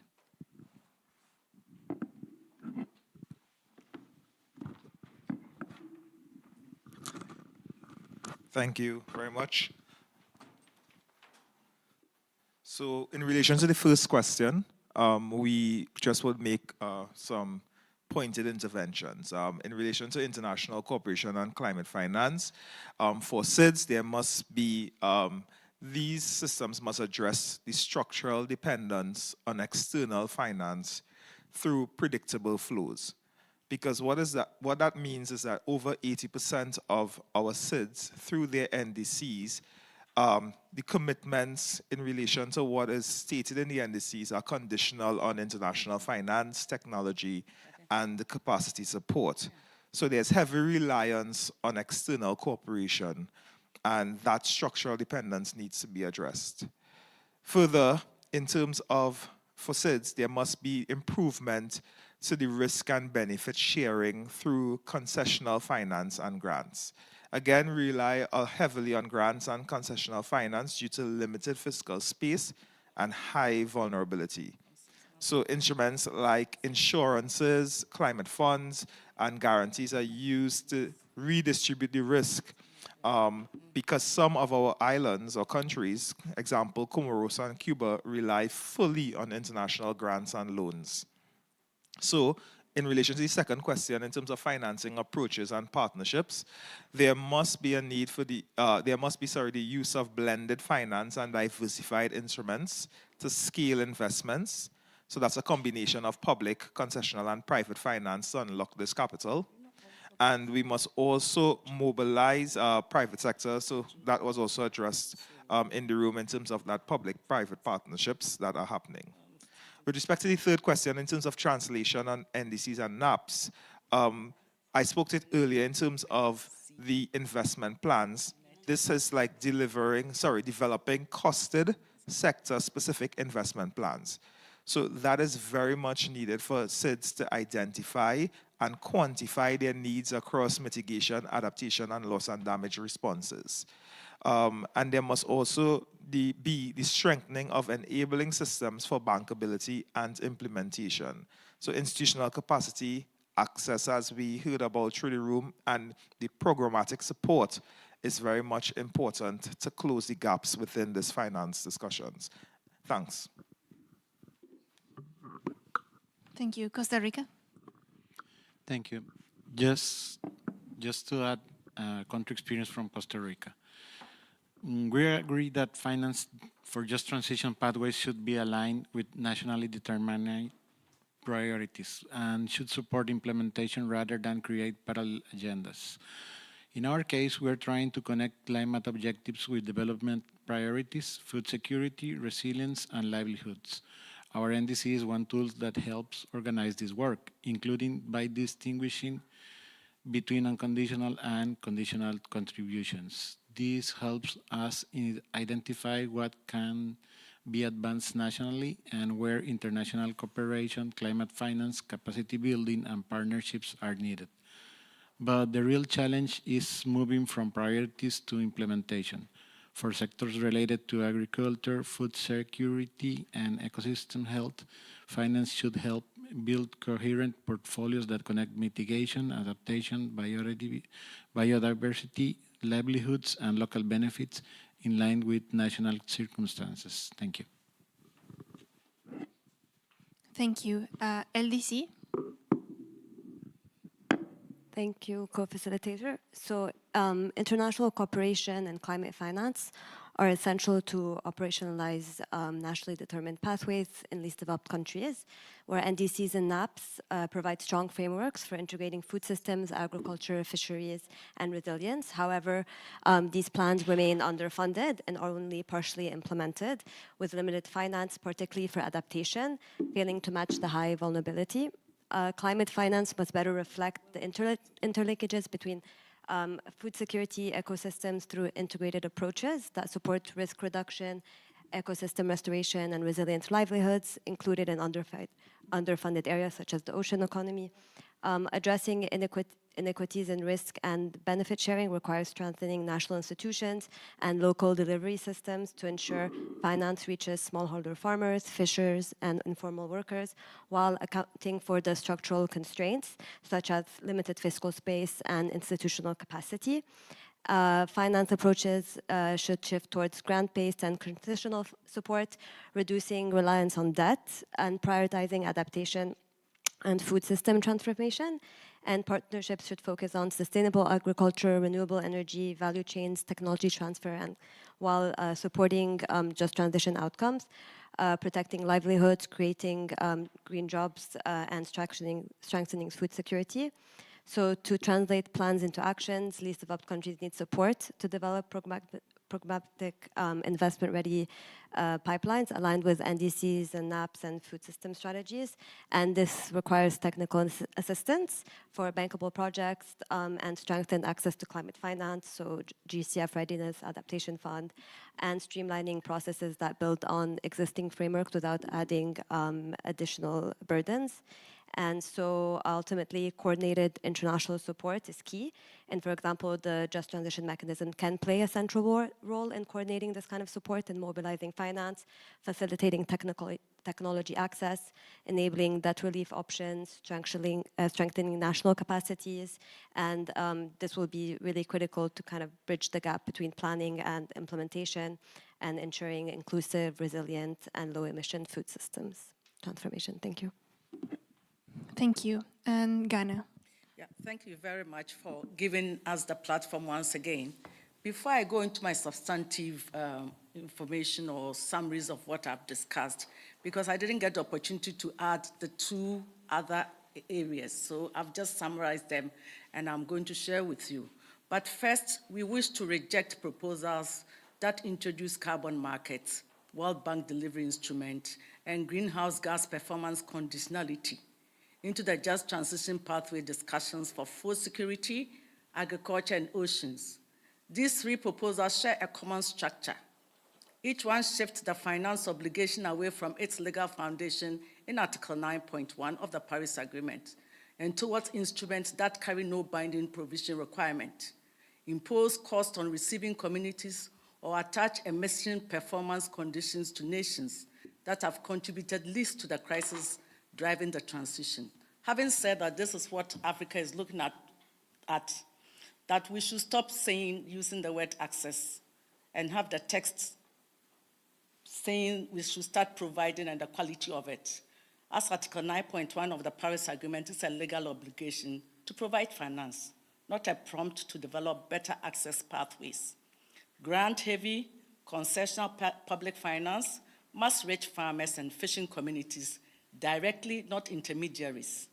Biennial transparency report must expose the delivery gap, and the gap must close. The second one is just transition mechanism. The operationalization of the JTM at CMA 8, not CMA now, should be a hybrid body under CMA authority, the GCF as primary delivery vehicle, and whatever will happen, we'll discuss that. But most importantly, it should be a hybrid body, and Africa Force System workers are already in transition. The mechanism cannot arrive after the fact. The third one is the mandate. We want to use the decide language at CM8, not another deferral. Enhanced mandate with 3 additions: explicit means of implementation, delivery tracking against Article 9.1 commitment, a formal institutional link from J2WP dialogue output to JTM operational decisions, and a dedicated track on unilateral trade measures, UBDR, CBAM, and their consequences for African food security. The fourth is review terms of reference. SB 64 terms of reference must have accountability as its spine. The review must explicitly ask, was MOI actually delivered? Did JTWP output translate to finance at the community level? Were structural barriers, inadequate GCF capitalization, technology transfer deficit, EUDR burdens addressed? Review conclusions must position CMA 8 to act as continuation and JTM operationalization not defer again. The final one is for systems and oceans.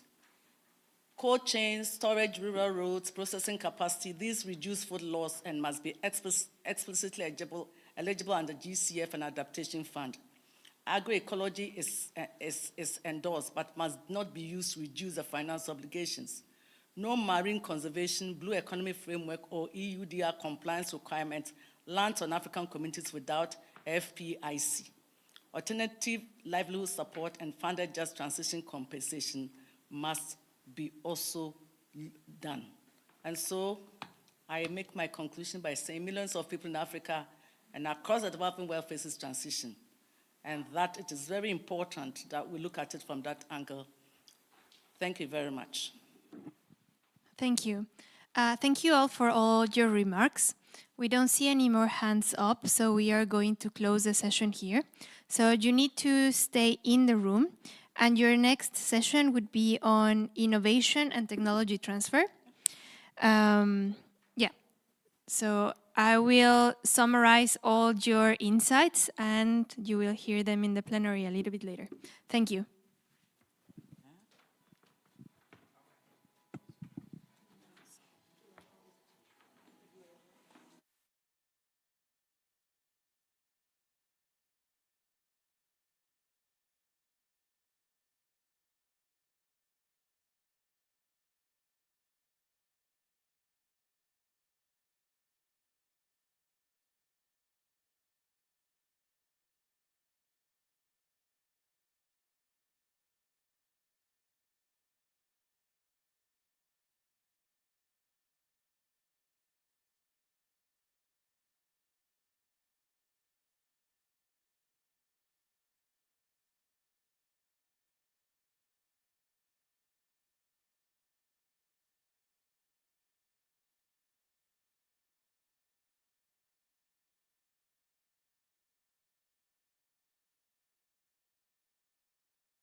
Good morning, everyone.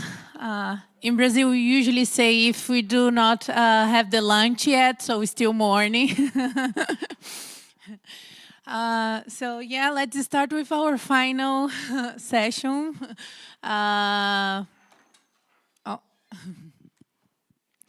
We will talk about tech transfer, capacity building, and innovation. And I hope you still feel excited to talk about it, but not too much so that we can finish on time. Let me start with the questions. And if you have something to talk, you can raise your flag and we can start the discussion. And the first one is how... Wait, but let's finish this and I'll send it to you. Oh, first let me introduce myself. Yeah, my name is Emily. I am a Ringo representative, the Research and Innovation NGO Constituency. I'm from Brazil. So if you hear some accent, it's Portuguese accent, yeah. It's because I'm from Brazil. And I'm very, very glad to be here. And this is my first time co-facilitating a session. Now it's the third time, but this is my first day. So I'm very happy to share with you all. To be in time, let's start with our questions and our discussion on innovation, technology transfer, capacity building, and knowledge sharing. So the first question is, how can access to climate resilient and context appropriate and context, oh my God, now I, I lost it. So context, yeah.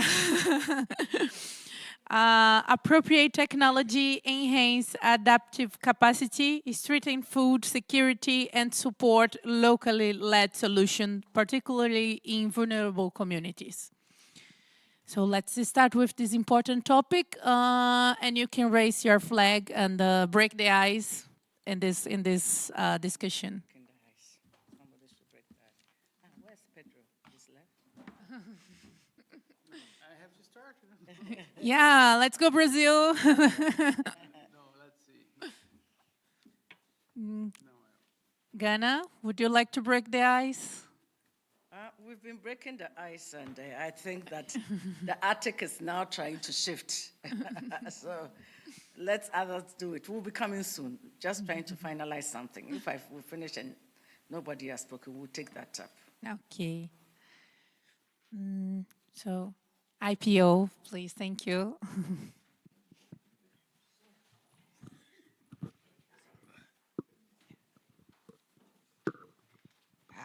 Thank you, Madam Facilitator, for giving me the floor. For Indigenous peoples, access to climate resilience and context-appropriate technologies can support adaptive capacity and strengthen food systems, particularly when it is guided by Indigenous peoples' own priorities and knowledge systems. Indigenous peoples' knowledge systems already provide climate-resilient, place-based, and sustainable approaches, and should be recognized and meaningfully integrated into the design and implementation of nationally determined just transition pathways as a foundation for innovation. In this context, the UN Declaration on the Rights of Indigenous Peoples must be the framework to guide action. This includes our rights to self-determination and our right to maintain, control, protect, and develop our own knowledge systems as affirmed in Article 31 of UNDRIP. This means that knowledge sharing and technology transfer are most effective when they are based on free, prior, and informed consent and respect for Indigenous data sovereignty. Capacity building should therefore focus on strengthening Indigenous knowledge systems and supporting intergenerational knowledge transmission rather than replacing existing systems. In this way, Indigenous peoples are not only beneficiaries of innovation, but leaders of solutions for just transition pathways. Thank you. Thank you, IPO. We have Philippines online.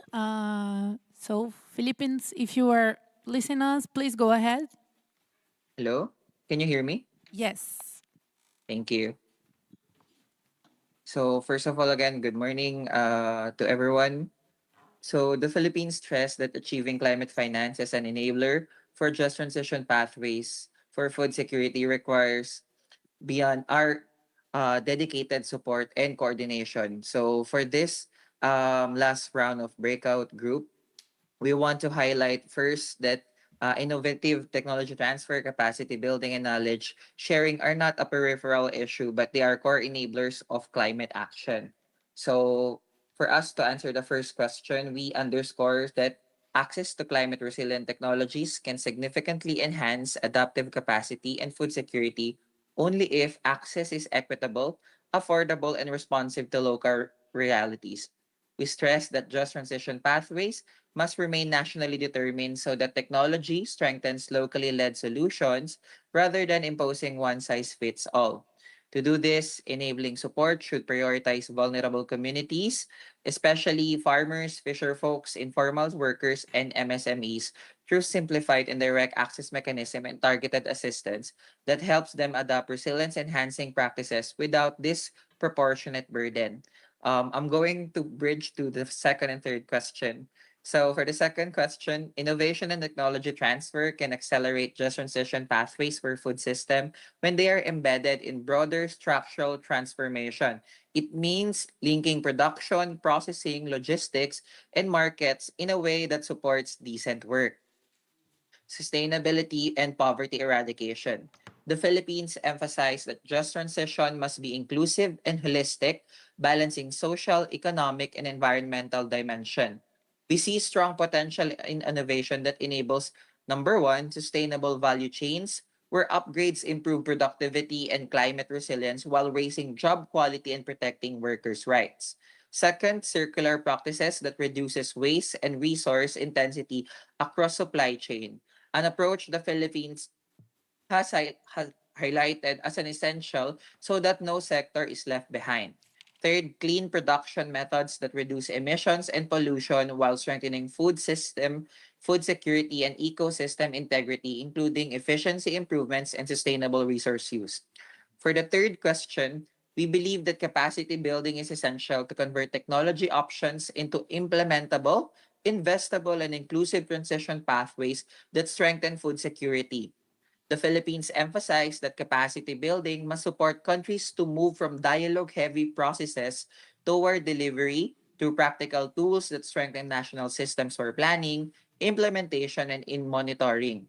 In particularly, capacity building should help establish labor market and employment impact assessment capability, skills anticipation and workforce planning systems, anticipatory and adaptive social protection capacity, and monitoring and evaluation framework.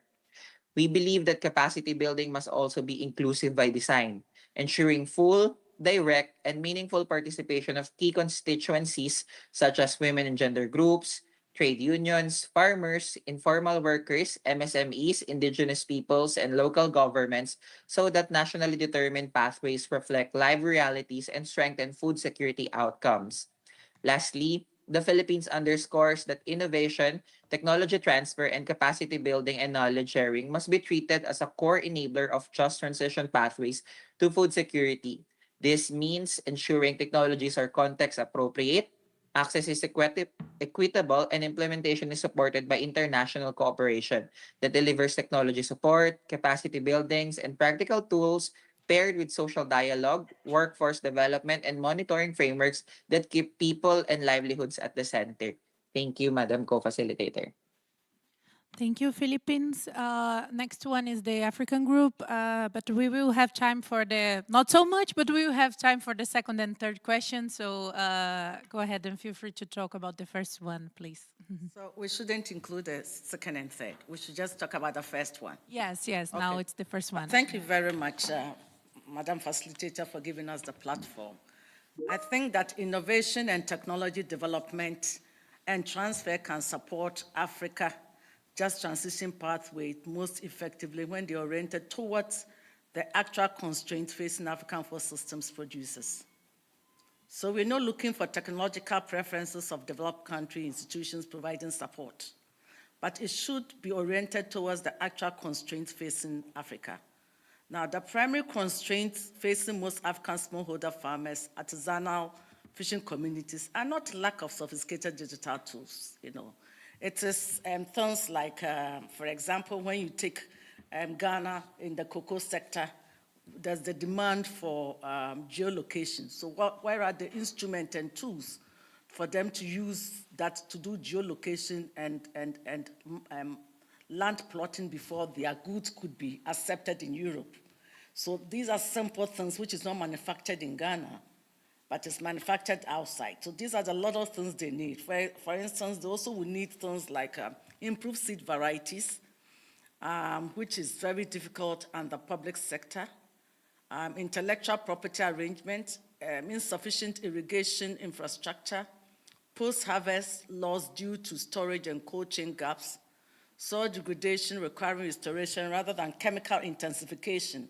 And this is what we should start getting ourselves away from, chemicals that's to enhance the growing of foodstuffs. And then market access barriers that disconnect producers from consumers. So technological development and transfer that addresses these constraints serves Africa food security just transition. Technology transfer that replicates developed country high input, high capital agriculture systems without adapting to African resources environment does not benefit Africa. So on the sustainable value chains, our position is that the value chain development for Africa food system has been nationally governed and community benefiting. The concept of sustainable value chain has in some way, some context has been captured by supply chain due diligence frameworks such as the European Union's EUDR and the CSDDD that impose sustainability standards designed by external actors without African participation and enforce them through market access conditionality. The AGN supports sustainable value chains designed by African government and producer organizations to serve food security, income and resilience objectives. It does not accept that compliance with externally prescribed supply chain standards constitute by itself a just transition for the communities within those chains. And then finally, on that same subject area, secular practices and clean production methods resonate strongly with African traditional agriculture and fishing practices, in which resource recovery, closed-loop nutrient cycling, and minimal external input are the norm rather than the exception. The AGN supports the recognition and strengthening of these practices within the JTWP's evidence base. However, it cautions against framing secularity in ways that import European Green Deal regulatory requirement, extended producer responsibility frameworks, end-of-life product regulations, eco-design standards as the benchmark against which African production system has assessed. The circular economy of a West African smallholder farming household is not the same as the circular economy imagined by European Commission's legislative agenda, and the former should not be evaluated against standards of the latter. So these are our requirements, these are our demands. Thank you, Madam Chair. Thank you, African Group. The next one is AGN. Okay, so now we will have India online. Thank you very much. We have been emphasizing since, I hope I'm audible. Yes, we can hear you. Please go ahead. So we've been emphasizing since yesterday that for developing countries where smallholder farmers, what we in India call small and marginal farmers, constitute a majority of cultivators, mitigation is not a priority. This is a section of the population that has contributed little to nothing to historical emissions and even current emissions. If there are mitigation co-benefits of other initiatives, then that's a welcome additionality. But for this section of our populations, adaptation is the priority. Being able to withstand and recover from climate shocks, as well as adapt to changing climatic conditions over long term, is the key priority to ensure that their incomes and livelihoods are protected and food security is achieved and enhanced. There has been very little discussion on these priorities. A lot of the focus has really been on mitigation. And this is, if you're talking about industrial agriculture in developed countries, there is a very different context in which this happens. When we from the global south talk about agriculture, we are speaking about it from a very different context. In fact, only Stig's presentation in the morning, the presentation from CTCN, was in fact one of the few places where this was mentioned, the role of early warning systems and decision support system for farmers. This is key for us. These are not bankable or investable projects. In almost all countries, these have been supported by large-scale public programs driven by governments. And significant gaps still remain, particularly in developing countries, due to lack of financing and technology support.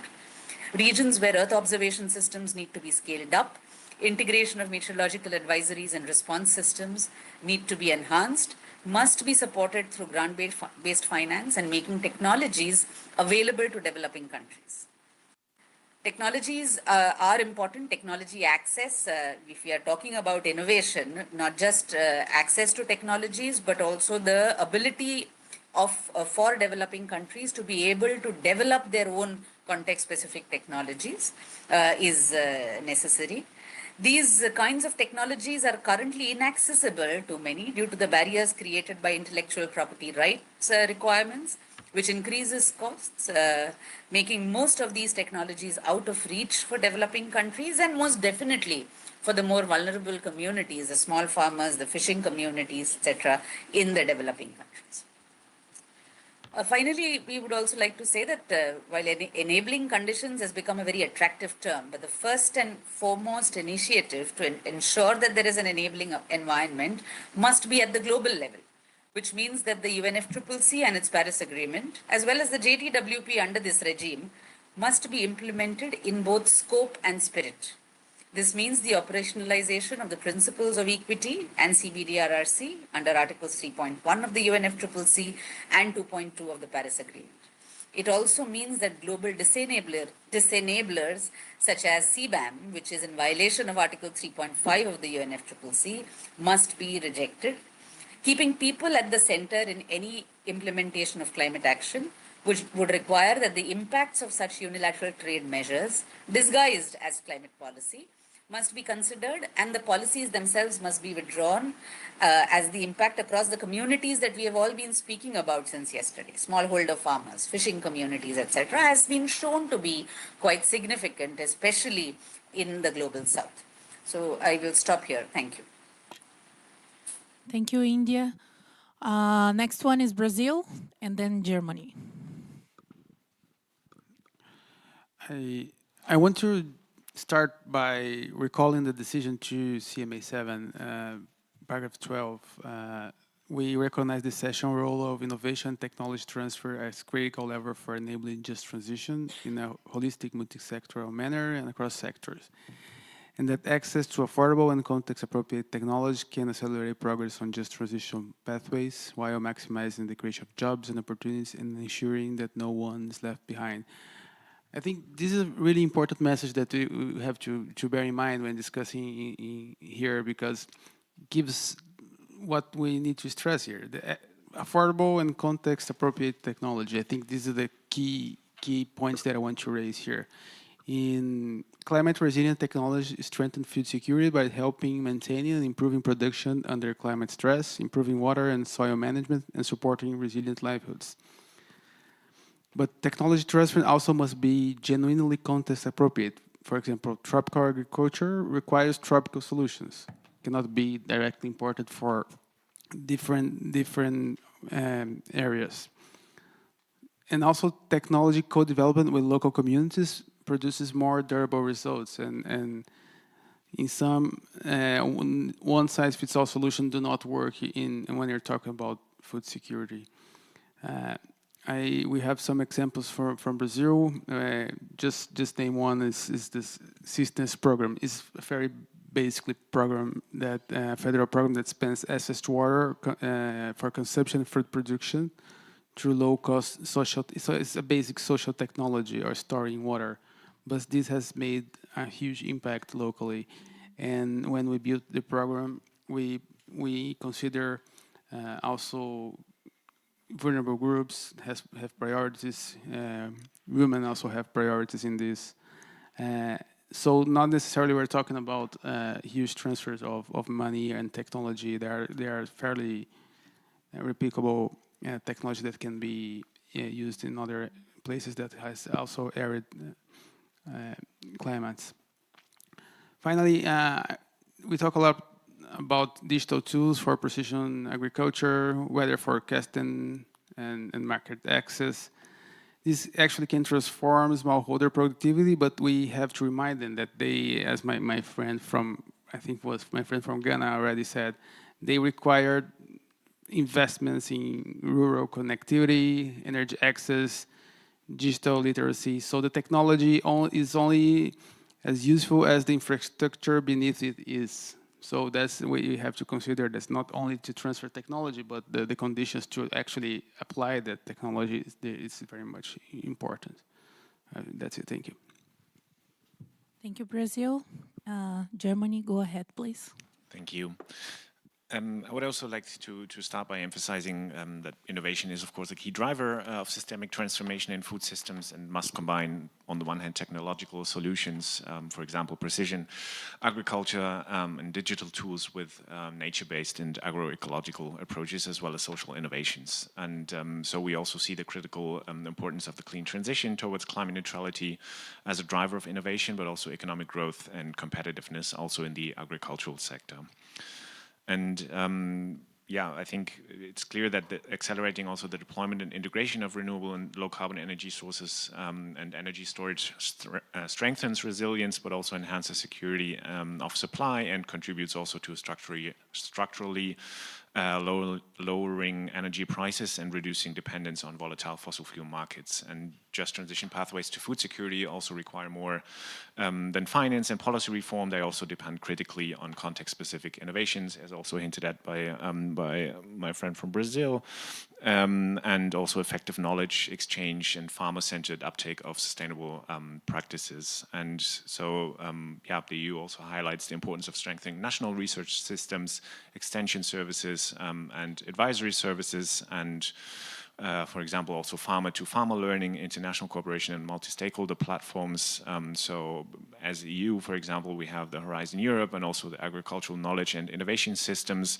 And just to maybe add some few more remarks on one of the two, in the case of Horizon Europe, we're generating farmer-centered climate-resilient innovations for sustainable food systems. So we fund, through the Horizon Europe, research on agroecology, but also soil health, biodiversity-based farming, climate adaptation, and nutrition-sensitive food systems to ensure that food and nutrition security is ensured within planetary boundaries, while also supporting livelihoods and long-term resilience. So innovation is really framed not only around productivity, but also around environmental integrity and social fairness.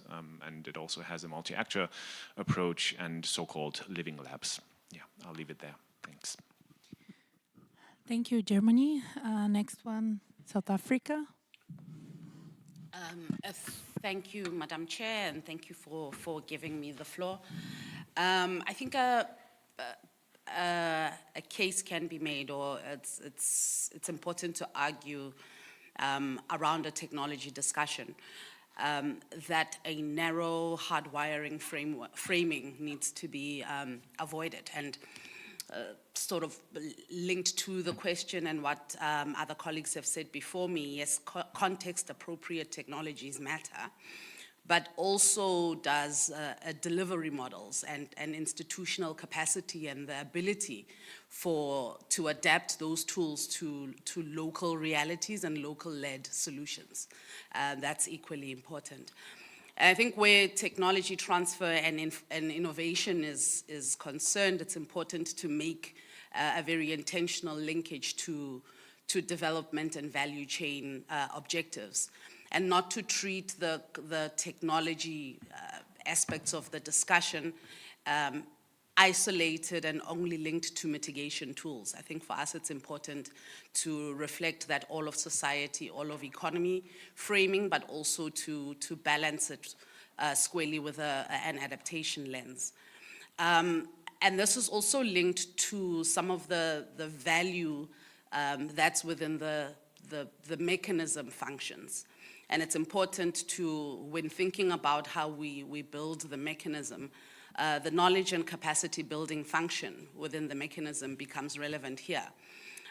Where we can help improve access to information, where we can provide evidence and support practical learnings that are relevant for countries and that countries can uptake relevant to their individual contexts. But also the same logic applies linked to the mechanism when speaking in relation to value chain upgrading and access to transition opportunities. This is a clear angle that where food systems, for example, can be used as a case study and be applied to agro-processing, storage, logistics, sustainable aquaculture, and other parts of the value chain that are important for other regions. And then in terms of the last question around capacity building, I think it's important to underline that capacity building must be implementation facing. It must speak to the implementation needs.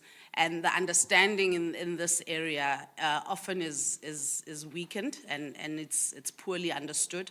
So I think more can be done in terms of building the institutional capacity of coordinating across different sectors and ensuring that how we view capacity building within the context of the mechanism that we are proposing, that it's more implementation and practical in terms of its facing and its structured.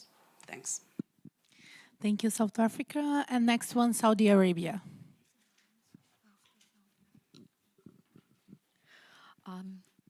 Thank you, Madam Facilitator. The Kingdom of Saudi Arabia welcomes the discussion on access to climate resilient and context-appropriate technologies. We emphasize that enhancing adaptive capacity and strengthening food security must begin with national and local contexts specifically. In Saudi Arabia, where arable land accounts for approximately less than 2% of total land area, and climatic conditions are predominantly arid to semi-arid, and with water scarcity, technology is not an option, it is a necessity for sustaining food systems. Technology deployed must therefore reflect water scarcity in our context, soil limitations, high temperature variabilities, strengthening research, development, and capacity building, which is going to be essential to ensure these technologies are effectively understood, implemented, and scaled in alignment with national sustainable development strategies. In this context, we highlight practical examples such as controlled environment agriculture, including greenhouse systems, and vertical farming allowing production under extreme climatic conditions while optimizing water use. Advanced irrigation technologies such as precision and drip irrigation combined with soil moisture monitoring significantly improve water efficiency in our region. Recirculating aquaculture systems enable sustainable fish production with minimal water use.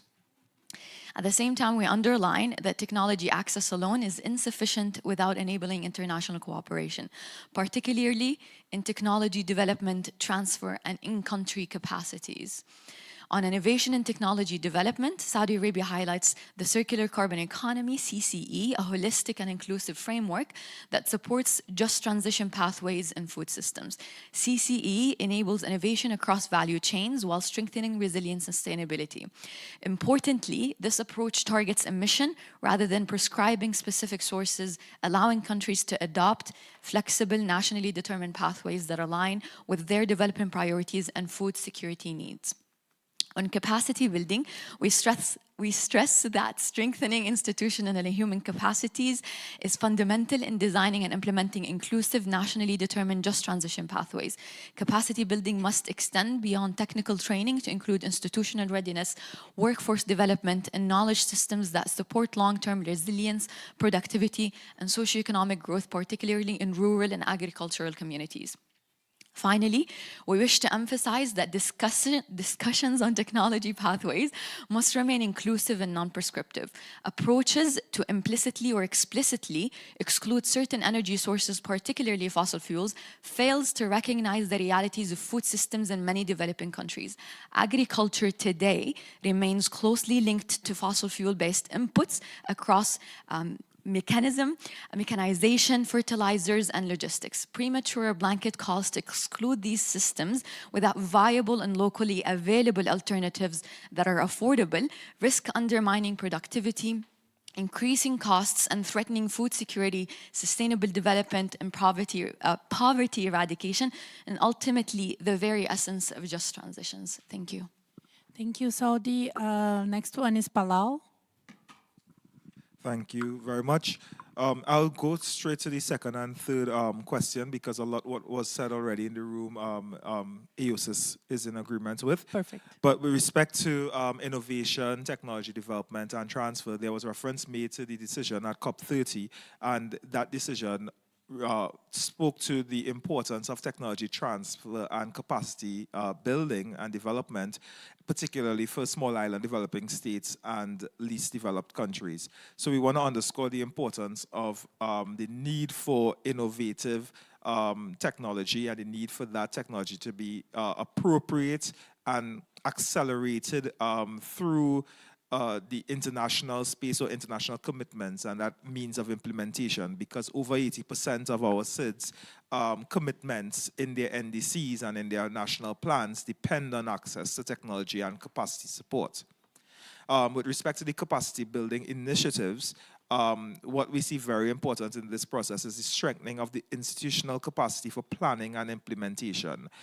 We need to identify our capacity gaps in accessing finance and developing projects and implementing our NDCs. And there also needs to be the building of human capacity for technical and sectoral transitions. So the training and skills development needed for the climate smart agriculture tools and the fisheries industry, and even in our renewable energy systems. So those things are very much important when it comes to the capacity building of small island developing states. And finally, capacity building must also include all vulnerable groups and support engagement in decision making. So it must be a very inclusive and participatory approach with respect to capacity building. Thank you. Thank you, Palau. And LDC now, please go ahead. Thank you. So innovation and technology transfer are essential enablers of adaptation and food security, particularly in agriculture, fisheries, and energy access systems. So they support the development of early warning systems, climate resilient agriculture, and sustainable food production systems. However, access to advanced technologies remain highly unequal. So LDCs face significant constraints in accessing climate resilient and appropriate technologies, and this slows the pace of transitions and limits adaptive capacities. So they lack the infrastructure and the technical capacity for climate data weak systems, which undermines their anticipatory action for early warning systems and risk-informed decision-making, so all of which is critical for protecting food security and livelihoods. Technology must be context-appropriate and locally relevant, so adaptation is often constrained by outdated, costly, and unsuitable technologies, especially when the transfer is not aligned with the local realities.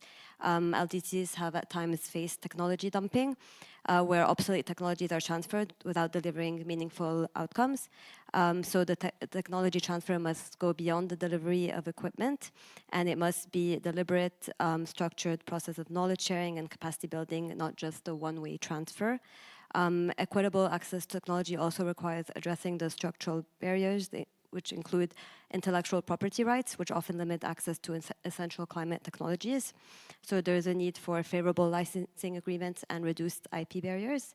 Capacity building is also a core enabling condition for just transition implementation, particularly in least developed countries. Many countries lack sufficient skilled professionals to prepare proposals, bankable proposals, conduct impact assessments, and meet the climate finance requirements. And this constrains the ability to implement food system transformation and adaptation strategies. So capacity building should also empower local actors to understand the critical minerals and green value chains, relevant transition, especially in locally led research and innovation partnerships, and avoid extractive models by ensuring equitable and knowledge sharing collaborations. And international cooperation is also essential in strengthening access to mechanisms such as the CTCN, which requires capacity building support. My financial support for technology transfer must be scaled up and predictable as current flows remain insufficient. Thank you. Thank you, LDC. Unfortunately, we are being called to the plenary. We do not have much time now. We are really out of time, so let's go. Yeah, the session is closed. You can always email us, the UNFCCC, and send your contributions. And we have to go to the plenary now. Thank you.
Yeah, I see we're about to have a very intimate conversation.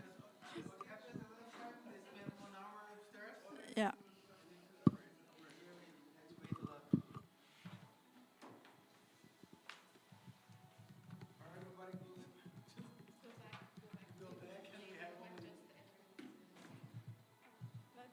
Let me flag to colleagues that they need to send us people.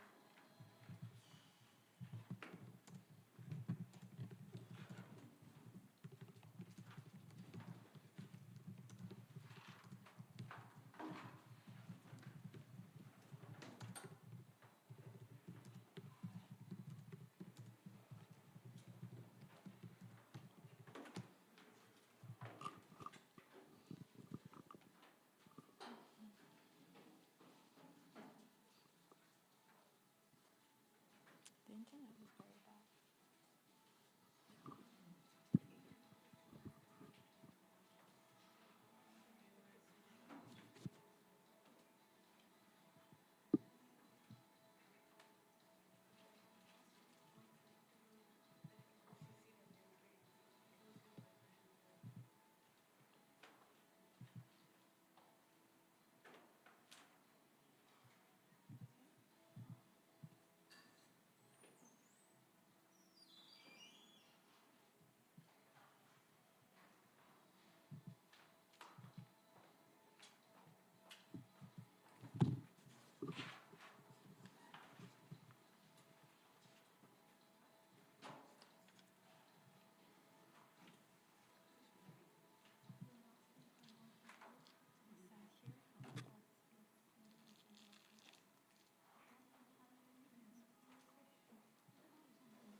Colleagues, would you mind coming a bit closer? Because we're very few, so if you're also very far apart.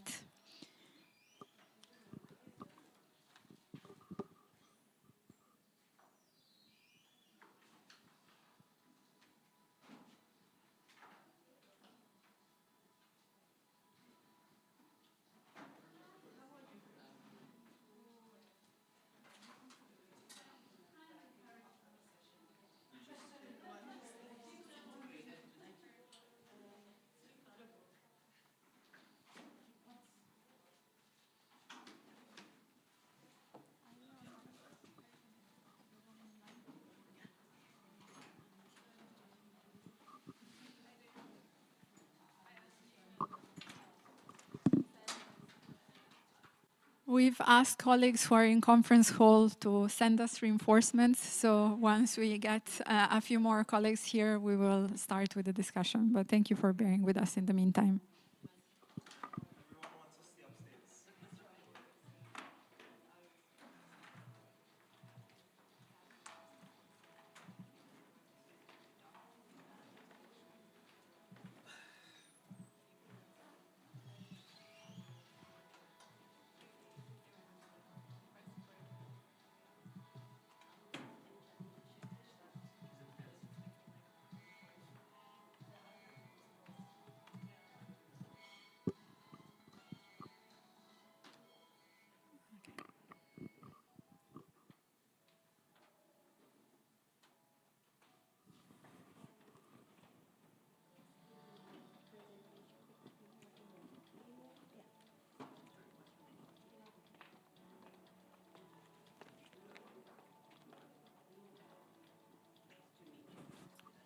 Okay, colleagues, we will start because there's also a bit of a time constraint. And if we are joined by other colleagues, they will simply jump into the discussion.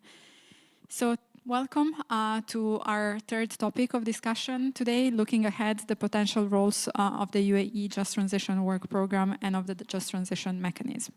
The question that you're invited to comment on is what roles could the UAE Just Transition Work Programme, including following its review, play in advancing the design and implementation of nationally determined just transition pathways for holistic approaches to food security, including with a focus on agriculture and oceans, including in the context of paragraph 8 of Decision 2 CMA 7. And also what could be the role of the Just Transition Mechanism in the same context. So we've had a scene-setting presentation upstairs. As Damon has also highlighted during the presentation, the idea there was really just to provoke those that are your reactions to what has been included in some of the submissions, and to really spark your responses to what you have seen there and stimulate a bit more of a concrete discussion. But the question is a very open one, and one where we very much count on you to give us your views. So with that, I will open the floor. Who wants to break the ice? Yes, please, Eosis. Yes, I'll break the ice in this room. Yeah, just specifically, as you indicated, the question is obviously very much broad, but we want to establish those linkages with the focus, sorry, on agriculture and oceans with the future work of the JTWP and the mechanism. So with respect to the Just Transition Work Program, and I'm honing directly into agriculture and oceans, not trying to go beyond that at this moment. We could use this Just Transition Work Program and its future dialogues and the review process, well, this dialogue in particular, and the review process to explicitly recognize this broader and more holistic definition of just transition and its applicability, particularly for small island developing states. I think we have sat through 5 dialogues. We've sat through a number of contact groups within this JTWP, and we all say the same thing, but we sing it in different ways, and we all focus around the same principles, but we still are very far apart when it comes to that sort of holistic definition or approach. And I think one of a fundamental task of this work program should be to sort of hone in and define just transitions from different angles, of course. So if you have several definitions, that's fine.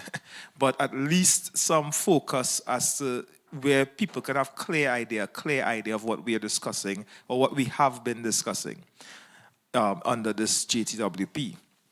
I also think with respect to the outcomes of this dialogue and the work program, there should be a connection with both the outcomes of the Coronovia, sorry if I pronounce that wrong, joint work program on agriculture, and also the recommendations from the ocean and climate dialogues. So those are 2 specific thematic areas that are obviously centrally linked to what we are discussing here. So we must establish those linkages across the UNFCCC framework and ensure that all dialogues and work programs are not operating in silos. With respect to also there must be some metrics in relation to fisheries and food security that have been included in the GGA indicators. That also should be linked into these discussions and with respect to what we want to see out of the work program. So I'll leave it at that for the moment in terms of the first part of the question and come back when we're talking about the mechanism. Thanks, but maybe you might want to speak to the mechanism as well now, No because problem. we won't have time for 2 rounds. So sure, both questions at the same time. Thanks. Right. In response to the mechanism, so first of all, the Just Transition Mechanism can serve as an operational and financing arm that translates all these principles that we've been discussing into practice. The role could include mobilizing and directing finance from existing financial mechanisms and in line with the NCQG paragraph 20 in particular. So we had these discussions on finance this morning in terms of concessional finance and blended finance towards vulnerable sectors such as smallholder agriculture, artisanal fisheries, and also supporting the MSMEs and our local value chains. The mechanism can also assist with funding in terms of reskilling programs, social protection measures, and locally led adaptation initiatives, ensuring that resources reach affected communities. So this is just one angle that we'll discuss here. Thanks. Thank you very much. I don't see any flag, colleagues. Don't be shy.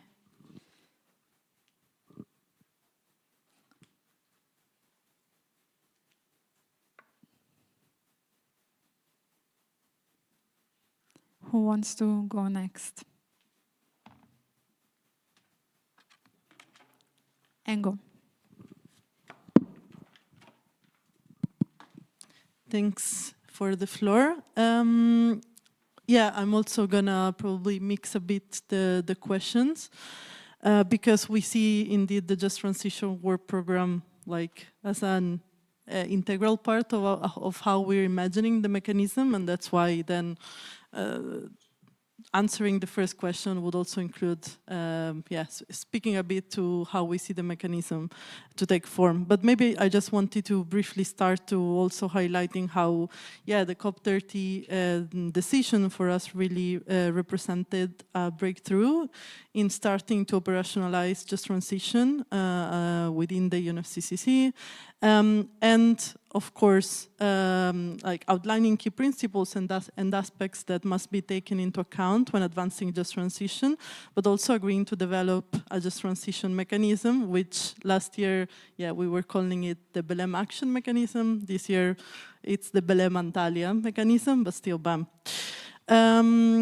But then going into the content of it, what we really think that this year we need to do in the thinking about the operationalization of the mechanism is to ensure that we deliver a BAM that really transforms all those principles into coherent, ambitious, and actionable frameworks by identifying barriers, creating enabling conditions, and also providing the international support to really realize a just transition for workers, communities, and countries. I think we've heard throughout the morning about the need for more cooperation on finance, but also capacity building and technology transfer, as well as allowing us to address some of the disenablers. And we really see the mechanism has a key role to play in this by, of course, serving like coordination, coherence, and inclusion functions, mapping existing initiatives and gaps, but also action and support functions. So really facilitating support to countries, matchmaking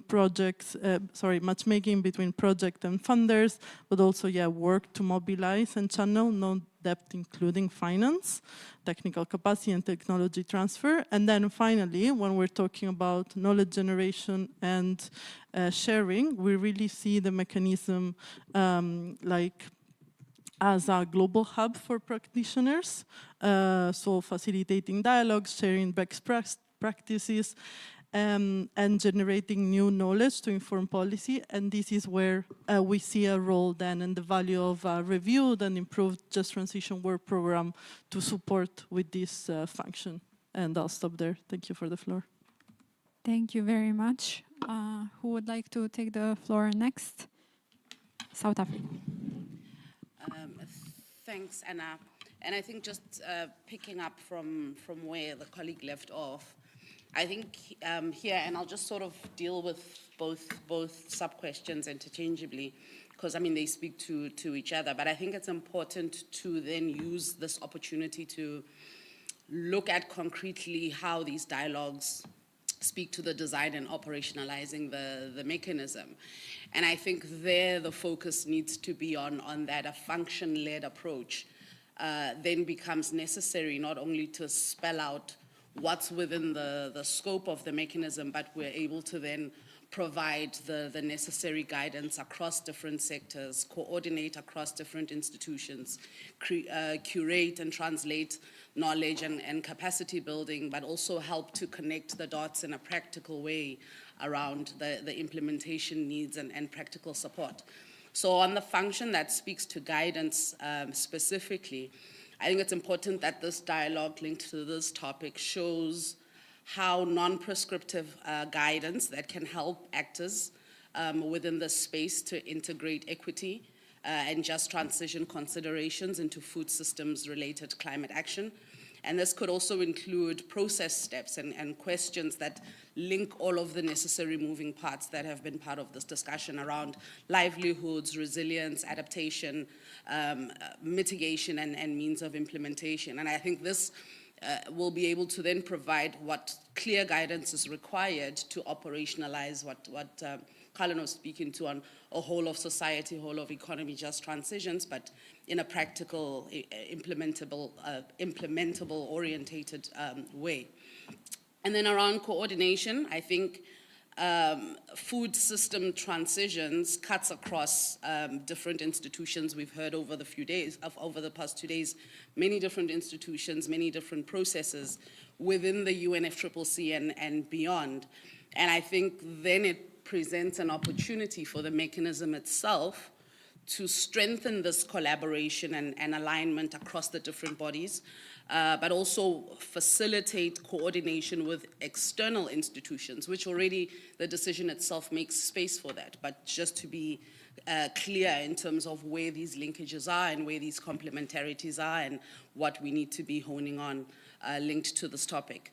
On the knowledge generation curating function, I think it's important to consolidate what are some of the practical evidence that we've heard and make that accessible, whether it's through the social dialogues and examples we've heard on the local and indigenous knowledge, practical examples on livelihoods, on value chain approaches. So across the board, it's important to hone in on all of this and make it accessible and inclusive, but have the mechanism be the hub at which we consolidate all of this.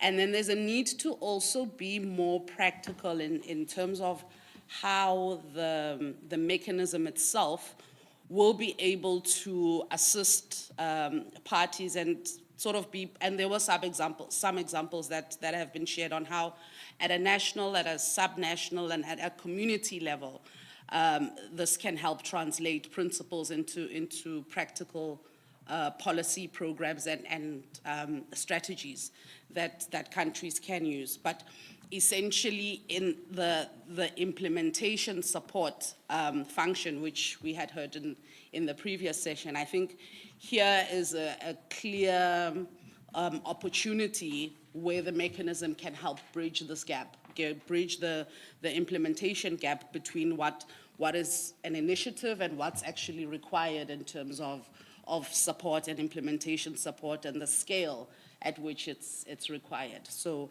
I think the function-orientated approach, a function-led approach where we actually hone in on where the different functions we could be operationalizing it. I think that's a good way forward. And I'll park there. I will come back later. Thanks. Great, thanks, Veladi. And we have also participants online asking for the floor. So next we have India. Thank you very much, and I hope I'm audible. So yes, we can hear you. So I just want to begin by saying that we do agree with some of the comments made by the previous speakers. There is what we have under the Just Transition Work Program is a broad scope, and this scope was arrived at by lengthy discussions across different perspectives, making sure that we got a program that everybody feels ownership about. And this broad scope should be the basis on how we move forward. I think part of the problem when we talk about definitions is also the use of the term transitions and just transitions also. It means very different things when applied to different contexts. For example, it may mean transitions in the energy sector, and in some cases where the transition refers to decarbonization, the protection of the workforce involved is what becomes important. In other contexts, it might refer to enhancing energy access in regions where energy access is very low. There, the context is very different. When it comes to agriculture and fisheries, it may mean moving to low carbon systems in some contexts of heavily industrialized agricultural production systems. In the case of smallholder farmers, especially in many developing countries, the focus would be on increasing farm incomes and productivity. So this is a this doesn't, of course, cover the whole range. It's not exhaustive of how there are very wide perspectives on what it means and how it applies to different national contexts. So continuing to use the platform to move towards an increasingly coherent and shared understanding of just transitions, even though these may include a variety of different perspectives. And perhaps I won't use the term definitions here, but more broadly an understanding. I think that is also what our colleague from the AOC has meant, that coming to a shared understanding of the various elements it incorporates, this is what we should try to achieve going forward. And similarly for the just transition mechanism, also it should be based on this broader understanding that has emerged and will continue to emerge from the just transition work program and the rich dialogues we have under this program. We also have said before, and we've witnessed this over the past few years, that the conversation between and within governments and civil society in various constituencies at the dialogues as well as the SBs and the CMA have resulted in an understanding of just transitions that is far ahead of what is actually reflected in the academic literature or the framing typically used by experts when they speak of just transitions.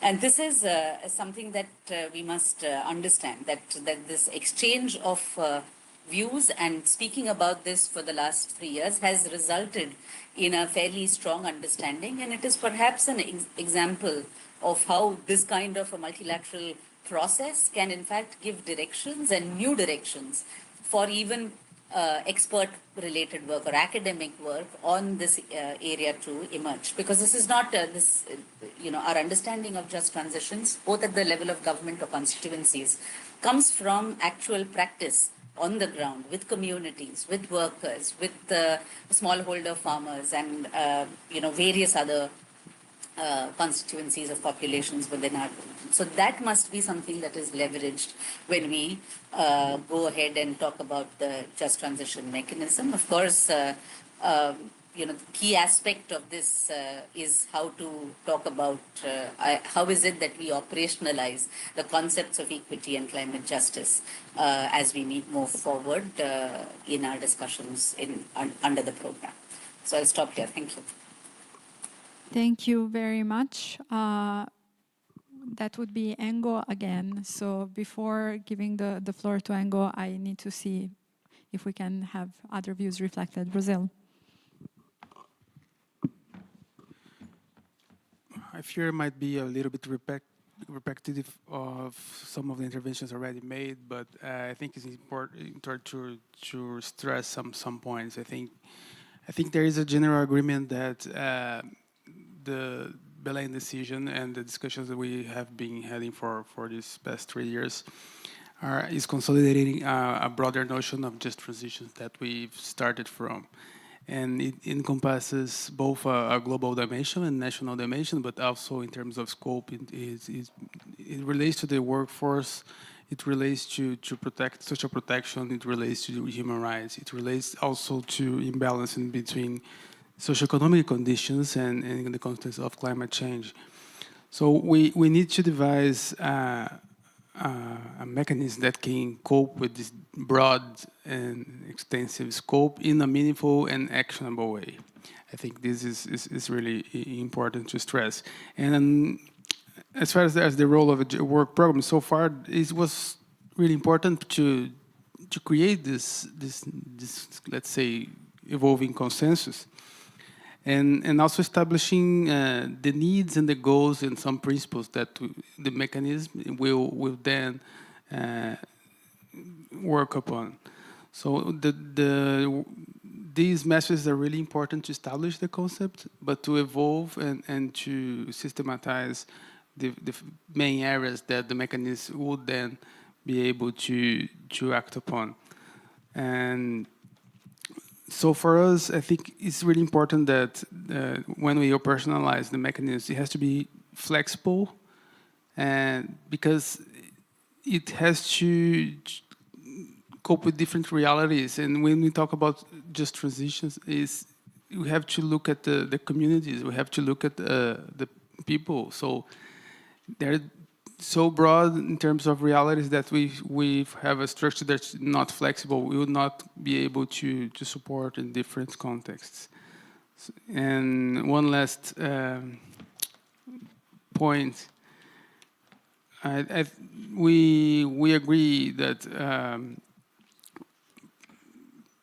parties don't have a specific idea on exactly what the mechanism should do, but I think there is an understanding that it should be moved beyond dialogues. It has to be actually actionable implementation on the ground. So this should be the starting point of our conversation.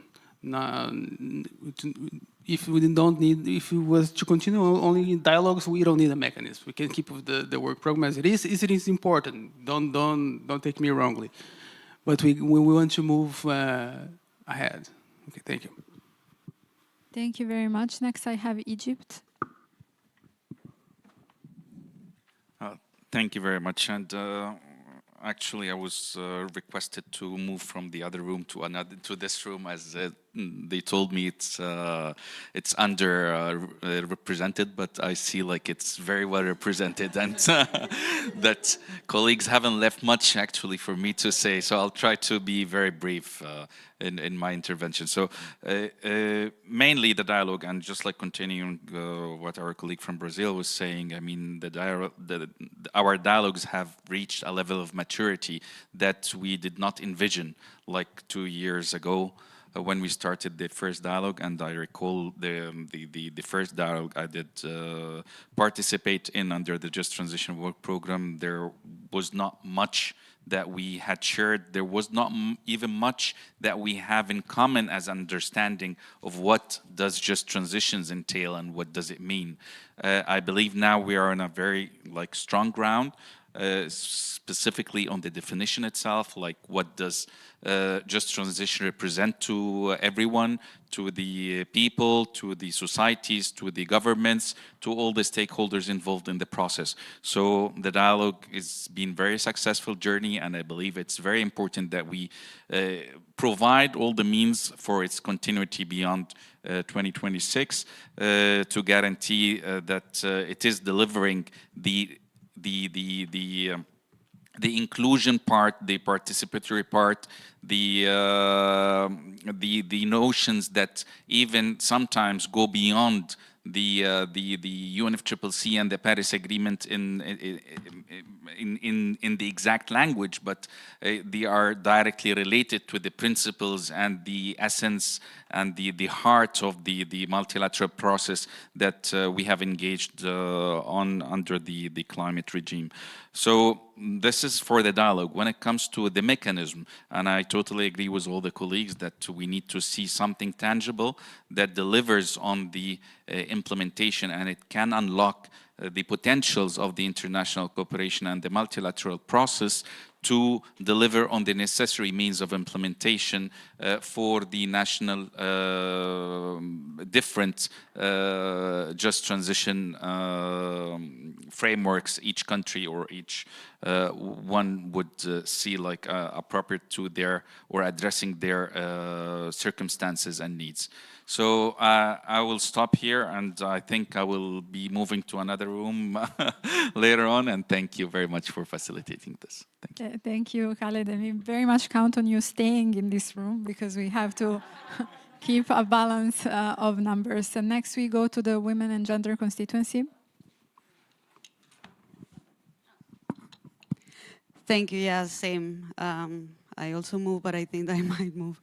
I just wanted to add on kind of linking to one of the topics that we were discussing yesterday, well, many, like social inclusion, like how are we going to guarantee human rights, how are we going to guarantee gender equality, how are we going to guarantee local communities' practices and so on. And I think this is a matter of then how are we going to think about civil society participation beyond being observers. I think that this is something that we need to put on the table, and also to think also on different ways in which these different groups that we are aiming to serve are also part of the shaping of the discussions of the mechanism itself. And something that perhaps, because we don't have to start from scratch, something that we can learn from is, for example, in the CTCN, no? The example that we can see there, where in the advisory board we have dedicated seats for indigenous people, for women and gender, and as well for youth, for right holder groups. And they participate in these meetings, in these gatherings in a more, let's say, in an equal manner, in the way that they can also contribute, have a vote, and that has helped as well. That what we see is that year by year in the CTCN's reports, in the different publications, we have seen many, and I speak on the women and gender behalf, we have seen many of our members' solutions being disseminated there, being shared, and also the conversation has as well been expanding. So how can we also learn from these ways to institutionalize civil society participation within a mechanism that is planned to be operationalized? Thank you. Thank you very much. I have Saudi Arabia.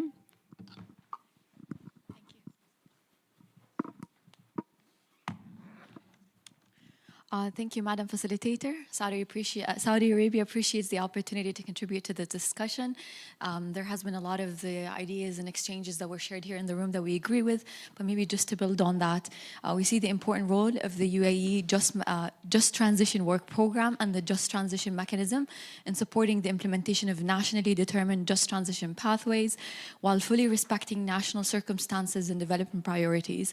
In this context, we emphasize that any future role of the mechanism must remain facilitative, non-prescriptive, and party-driven, and should not introduce no obligations, standards, or reporting requirements. We further stress the importance of strengthening means of implementation, particularly in access to finance and the provision to finance, technology development and transfer capacity building as essentials enablers of just transitions. The mechanism should also serve as a platform to identify and address structural challenges, including those related to development gaps, limited fiscal space, and external factors such as unilateral climate-related trade measures. Finally, we underscore the need to ensure complementarity with existing UNFCCC processes, while broadening the scope of just transitions to reflect adaptation, resilience, and food security priorities when it comes to the specific theme of this session, including sectors such as agriculture and ocean-based activities. Saudi Arabia will be sharing its written views on this matter in due course for further discussions in Bonn. Thank you very much. Thank you very much. I have also two experts that are here as part of the Ango constituency asking for the floor. I'm aware and I'm not ignoring, but I just want to make sure that other constituencies and parties who are interested in having the floor have it before giving further space to Ango. Okay, I will then go to Teresa Anderson online. Teresa, you have the floor. Thank you very much. Teresa Anderson, ActionAid International. I think those of us here, we all see that just transition is not a separate silo. We see it's a kind of meta approach that puts justice at the center of all climate action. And I think we all agree it should be embraced and integrated across the UNFCCC, because we've seen that climate action that doesn't put careful justice steps in place can actually create resistance and backlash and delay. So I think I would encourage all of us here to see climate just transition as a kind of climate action 2.0, and a broad mandate to lift the game of the UNFCCC and climate action as a whole. So when it comes to the opportunities of the Just Transition Work Programme and indeed the mechanism, there are, as others have said, there's opportunities for learning, guidance on activities, principles, and I think it's really important that we think about how this can connect to relevant spaces and bring just transition values and frameworks into those spaces, including the connections with agriculture and oceans, as has been mentioned, on finance, including on transparency and the global stocktake, as other speakers mentioned this morning. So, and I think we can recognize that there are international pieces as well as national, intranational elements that need to be, flagged up systematically. So on finance, the Just Transition Mechanism can play a clear role in encouraging more grant-based finance, and also I think giving signals to the relevant financial institutions to make just transition financeable. Because in ActionAid, we did a lot of research tracking the extent to which international climate finance was actually funding just transitions. And what we found was the key elements of just transition, such as participation, gender responsiveness, social protection, training and reskilling, economic diversification, rights, transformative action, transparency. These were not being systematically funded. And we think it's a good idea for the Just Transition Mechanism to give the guidance to various financing bodies to expand their parameters of financing so that participation, social protection, etc., can be funded through grant-based financing and direct local financing of communities. So that could be a very key activity. Of course, there could also be space for learning, as people have said. And I think that another piece that the mechanism could do is develop a shared principles framework that really makes paragraph 12 of the wonderful COP30 outcome systematic and easy for countries to follow. As South Africa said, a process that is non-prescriptive guidance, but really helps to unleash the action in the right way. We understand that countries have capacity gaps in finance, but could really benefit from non-prescriptive guidance that helps them to do help their national context, and that recognizes the role of civil society and community-based organizations. Thank you. Thank you very much. And I'll now go to Luke, as we are waiting for another room to finish anyway. So you have the floor. Hi, I'm going to speak in the terms of as just a Resource Justice Network, not ENGO. Regarding the implementation and review of the Just Transition Work Programme, one of the work streams could be to see how we can move from a purely dialogue towards a dialogue that produces usable outputs while preserving the non-prescriptive nature of the work. So that's a tricky one, but it could be a next step. And connected to this, regarding the operationalization of the mechanism, its role could be to help connect country-owned priorities with external support. And if we start from a party's public interest transition objective, the mechanism could help identify binding bottlenecks and then determine what kind of support is needed. It can be financial, it can be technical capacity, it can be institutional coordination, technology access, policy space restriction, etc., etc. But this links to a last point that might be a bit more controversial, which relates to the last point during the presentation on the broader landscape mapping. It could also be a core mechanism design question, because the mechanism could also receive information from the broader landscape mapping and be designed to use that information as an operational tool. Its added value could be to facilitate structured cooperation between institutions so that just transition, critical reforms are not left fragmented across separate mandates and processes. I'm not talking about the mechanism that promotes reform, I'm talking about the mechanism that just coordinates amongst work streams. And so when the country comes to the mechanism, whether the barrier relates to finance, technology, capacity building, etc., etc., etc., the mechanism identifies which work stream the country needs to be directed to. So the broader mapping should therefore inform the mechanism's design. Could. Thank you very much. And with this, we have ended our conversation in this room. So another facilitator will be joining you soon, and Saudomini and I will move to another room. But thank you very much for the very rich inputs, and interesting discussion was very much appreciated. And Khaled, please stay in this room.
Yeah, trying again. Okay, this seems to be doing the trick.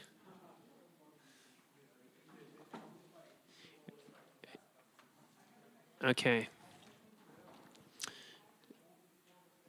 Thank you. I'd like to invite everybody back to their seats, and then we'll get started on this second discussion round.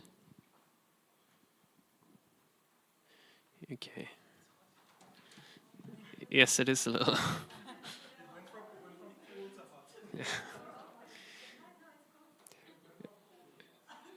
Okay. Okay, there seems to be a similar case of participant numbers that are not quite even across the three rooms. This is a smaller group than upstairs, but that's perhaps not a big surprise. But so let us get started on this second breakout group discussion. On the first topic that's listed in the agenda and also on screen in front of you, on agriculture, agroecology, agroforestry, and circularity in nationally determined transition pathways that enhance food security. I'm going to read out the question in a second and invite your views on the topic. Just to say that unfortunately I myself will have to leave this room in about 12 to 15 minutes due to a scheduling conflict, but my colleague Trip Sitatani is just about to arrive here. We work closely together and he'll take over the moderation then. I'm not sure, Julia, are we joined by colleagues? Yeah, okay, and we have online participation in this room as well, just confirming.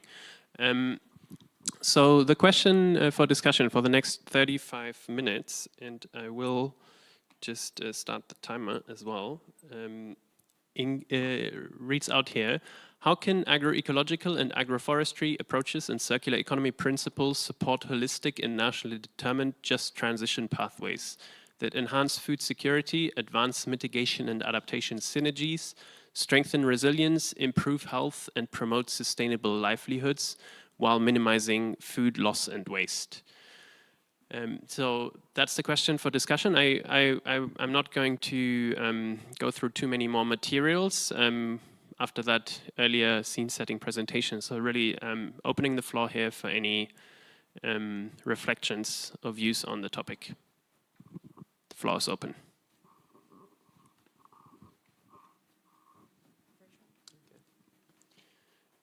We do have some virtual or some colleagues joining virtually who would like to speak, and I'd first like to invite the representative of the Philippines.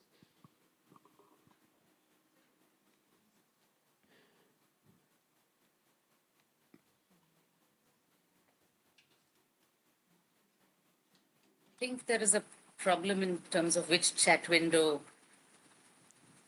the Secretariat is at. I don't think Joe is in this room. Not a problem. Okay, we're sorting that one out. So maybe just in the interim, turning back to the room here to see if there were any reflections or views in the room.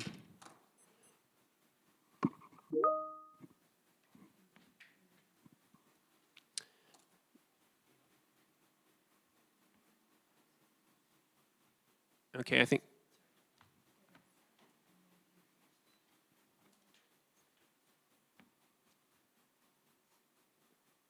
Okay, yes, I think first online speaker now is Teresa Anderson. The floor is yours. Hi, thank you very much. Yeah, great question. Wonderful topic.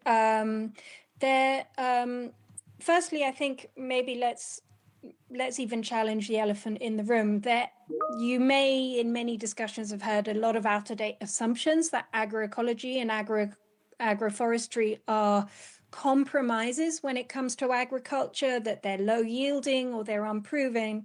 But there is much more evidence coming out now, including evidence gathered by, as a result of the FAO's excellent TAPE methodology that was outlined a short time ago in the presentations. It shows us that that really agroecology is a really important solution for food security, food sovereignty, for economies, for livelihoods, for farmers' income, and for equity. And for that reason, in fact, many countries are now already implementing national agroecology strategies. And indeed, there can be opportunities to link from and learn from these national agroecology strategies. Many countries are now trying to track the integrated way across agriculture, climate, financing policies that they can unleash these transitions. So there are many reasons why agroecology can support these just transition pathways. Firstly, it's because of the enhanced resilience, because agroecology improves soils, these improve water carrying capacity and retention. That means a longer growing season in the face of drought. And so that's increasingly critical. That's why so many countries are making that transition now. The crop diversity enabled by agroecology also is a key factor in resilience as well. Now, as I said, there are assumptions that yields drop off, but this is actually, when you look more closely at the data, this is because of the required transition period.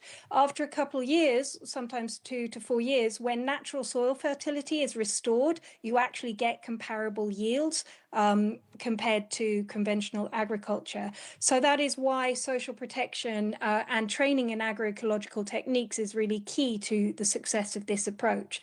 But then on top of that, you've got massive input savings. So both governments and farmers end up saving huge amounts and ultimately profiting more because they're not spending so much on either paying for or subsidizing fertilizers or chemicals, and actually using very powerful natural processes as strategies to get good, strong yields and good outcomes. But then we come to the question of mitigation, and agroecology in the just transition context is particularly key because it avoids the greenhouse gas emissions from the production of fertilizers, which are largely reliant on the burning of fossil fuels.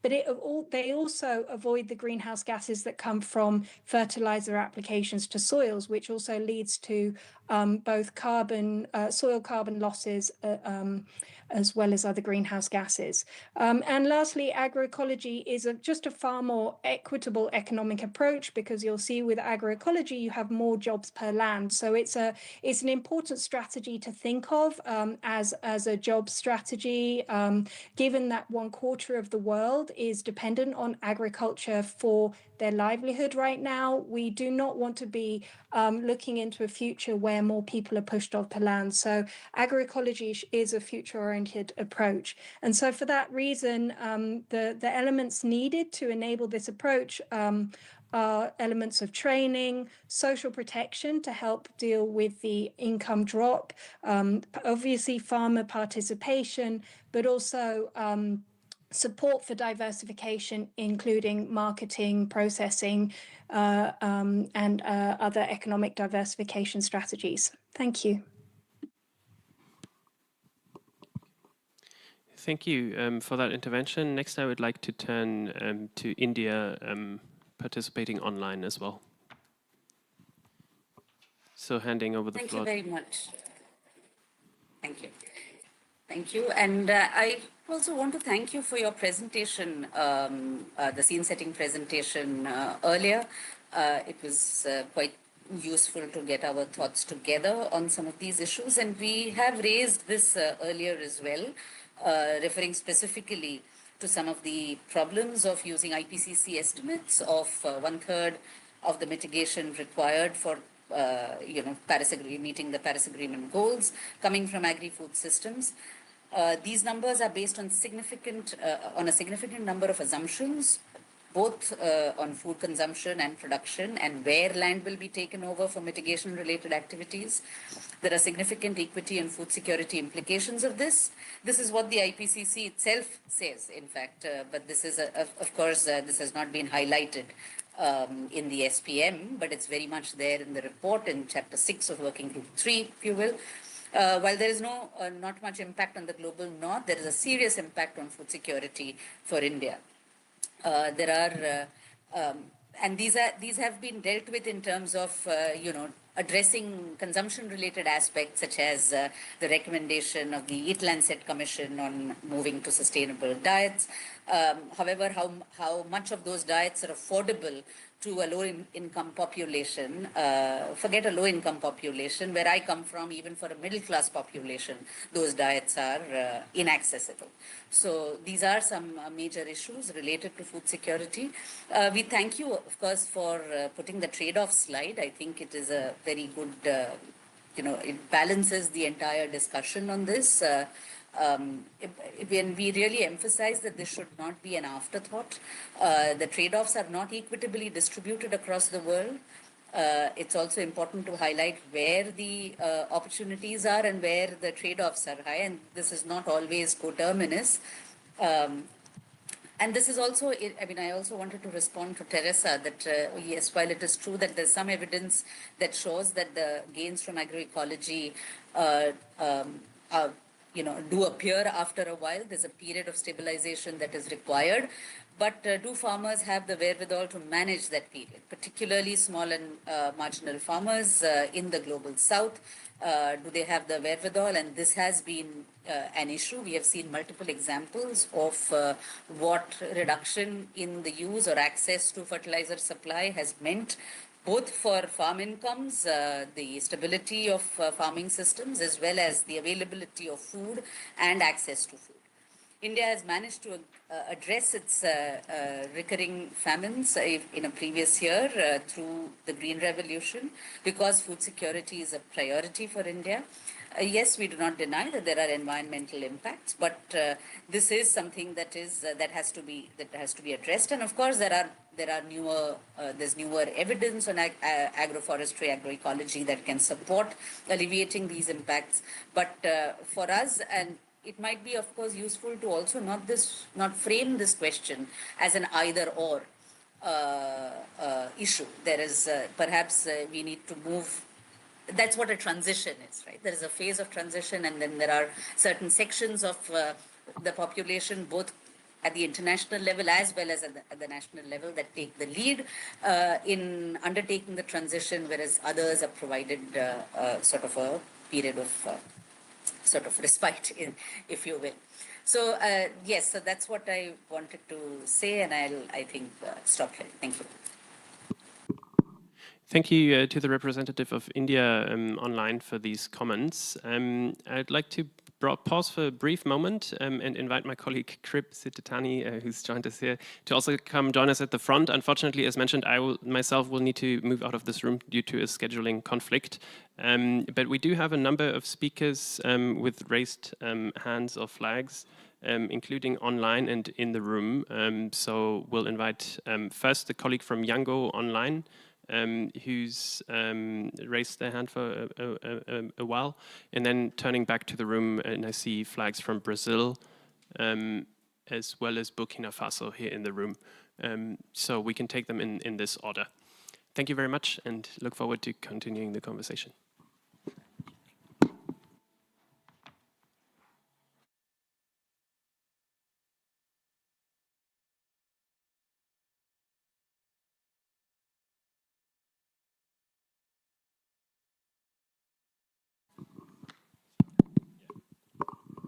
Thank you.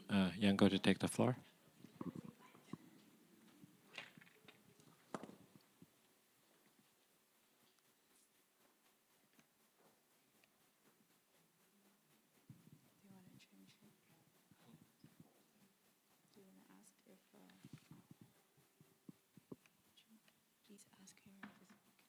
Hello, I'm speaking for Yango. Can you hear me? We can hear you now. Please, Great, thank you. So thank you for passing on the floor. On agroecological and agroforestry approaches, we see that it is the inclusion of regenerative agriculture, restoration, more climate resilient crop yielding, and supporting communities with practices and resources that can reach holistic and nationally determined just transition pathways. So the biggest concerns are food security, economic resilience, and farmers' livelihoods that contribute to the benefits of many communities. So pilot programs such as peer-led farmer networks, indigenous-led farmer networks, agricultural networks, soil and harvesting rewards. We need to take these success stories in these areas and as outcome indicators that show measurable results. Also a reward system for soil health improvements, looking at how we are helping farmers and agri-entrepreneurs and how they take those resources to help others in their communities. So we thought of looking at stewardship programs with indigenous populations and communities, local communities, to these agroforests that can also create sustainable yield, livelihood, open opportunities to learning practices from these communities. And this would help take a decolonized approach. At the same time, holistic transition pathways must address the food system as a closed loop. So integrating agroecological production with consumption side shifts and waste reduction. So true circularity would require policies that reduce food loss while implementing nutrient recycling from waste streams to fundamentally improve soil health and resilience. So this systemic transformation is anchored in creating enabling food environments where sustainable plant-rich choices, which significantly reduce pressure on land and water resources, become the most accessible and affordable option for all members of society, thereby ensuring that ecological restoration and food security are mutually reinforcing.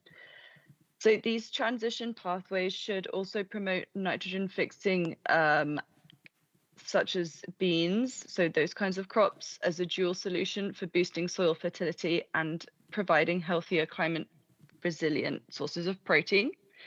And finally, implementation of mandatory safety nets will be critical to help producers cope with temporary dips in income during the high cost implementation phase of agroecological transitions. Thank you for passing me the floor, and I'll pass it back to you now. Thank you very much. I call Brazil now to the floor. Thank you. I think I want to start to recognize that agriculture should be part of the solution to face climate change, and it can be an important driver for meeting the goals of the Paris Agreement and the Convention, both in terms of adaptation and some parts of mitigation, and also taking into account a broader socioeconomic context and development. This being said, we also have to recognize that we need to take into account national, regional, and local circumstances, and so practice like regenerative agriculture, agroecology, agroforestry, and organic agriculture will coexist with conventional agriculture that should also be progressively more sustainable, incorporating new technologies. But for Brazil, agroecology is one strategic pathway for just transition in food systems. It simultaneously addresses climate adaptation, mitigation, food security, income generation, biodiversity, conservation, social justice, make it uniquely aligned with the JTWP holistic mandates. In our structure, we have a specific council for agriculture and food security that clearly prioritize agroecology in its mandates. And we have created a national plan for low carbon agriculture that cover, among others, no-till farmer, recovery of degraded pasture, integrated crop, livestock, forest systems, biological nitrogen fixation, planted forests, improved manure, and other technologies. And this is try to make production more climate compatible and also bring decent rural livelihoods, reinforcing and not in a form that that's reinforcing, not competing. And finally, I want to highlight some of the results from COP30 in the non-negotiation agenda, the action agenda. We devised the theme of agriculture and as one of the axes of the action agenda, and two specific plan to accelerate solution was launched in Belém. One is called let me get here, the Global Productive Forest Initiative, and the other one is, well, Together for the Expansion of Resilient and Restorative Agroecology and Agroforestry, Terra, in Portuguese this means earth, which aims to scale up agroecology and agroforestry systems to restore biodiversity, enhance climate resilience, and mitigation potential, strengthen food and nutrition security, and generate decent rural incomes. And it has gathered a lot of support and that tries to advance this agenda. Thank you. Thank you. I now call Burkina Faso to the floor.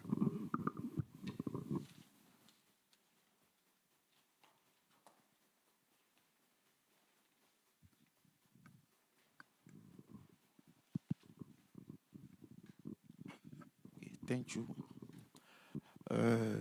Agroecological and agroforestry approaches play a key role in Burkina Faso in addressing food insecurity and climate change.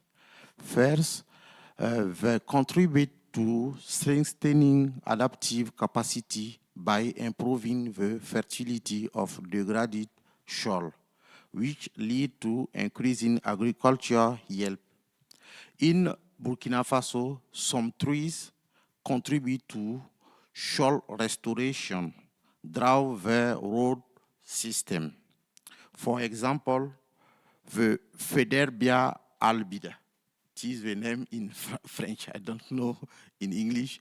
It is a tree which the particular characteristic of shedding its leaves during the rainy season. We are no competition with crop.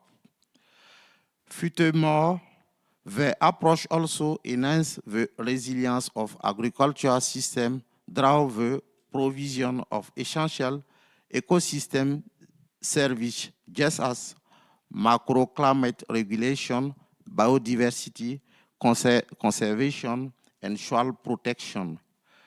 Finally, agroecological and agroforestry practices contribute to climate change mitigation by reducing greenhouse gas emission, particularly through increasing vegetation cover, which enhance carbon sequestration potential. Thank you. Thank you. And then Saudi Arabia to the floor. Thank you, Mr. Facilitator.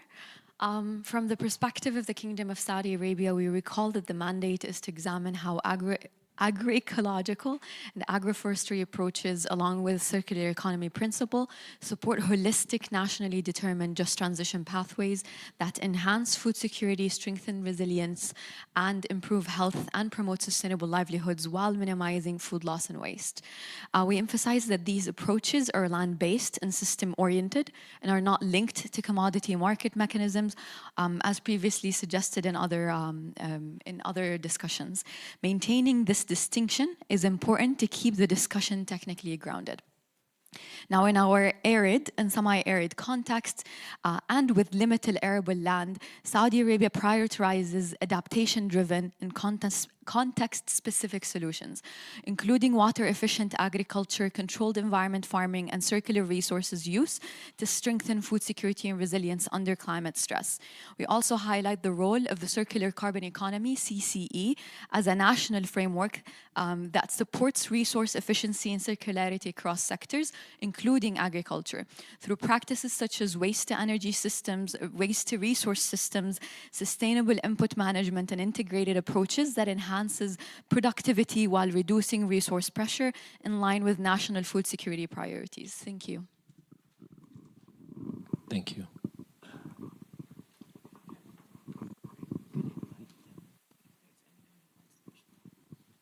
there's no other hands up or indication, would anyone like to take the floor?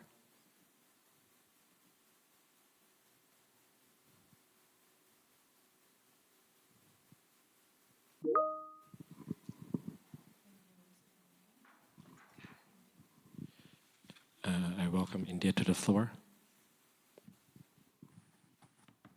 Thank you for giving me the floor again. I just wanted to make a small point in relation to this discussion on agroecology and agri-food systems. A large number of farmers in many developing countries, including in India, or small farmers, depend on rain-fed agriculture. Input use in agriculture is already across these farmers quite low. But when there are impacts of climate change, especially climate shocks, extreme events, then these farmers, irrespective of whether they practice agroecology or whether they practice, whether they have, at least use some form of synthesized inputs to agriculture, all of them are affected. There is impact in terms of production, a loss of productivity. There is also impact in terms of loss of food itself because storage and other aspects of post-production processes are not very easily accessible for a lot of these farmers. When such things happen, governments have to make sure that food security is not impacted by provisioning for the transfer of surpluses from regions that have surplus production to places where you might have a high impact of, let's say, weather-related shocks or climate shocks. So you need some amount of, or quite a significant amount of surplus production, and this has to be accounted for in the context of growing impacts of climate change, which have not been caused by the farmers who are affected the most. It's also any mitigation from this segment of farmers is going to be very, very minimal, given that they are actually largely practicing non-mechanized, rain-fed, low-input agriculture. So focusing on adaptive strategies at the national level is something that we, would also require thinking of what are the regions where surpluses can be produced, what are the regions which are more vulnerable to the impacts of climate change. And this is something that must be considered. So, even agroecology-based approaches must consider the fact that the context of a large country where you might have differentiated impacts of climate change across different regions, you might have to have a mix of different kinds of strategies in different regions. I'll just stop here. Thank you.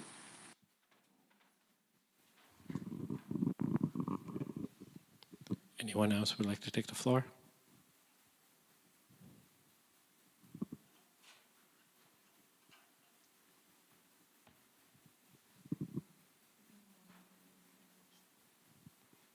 If no one else would like to take the floor, we can now close the session.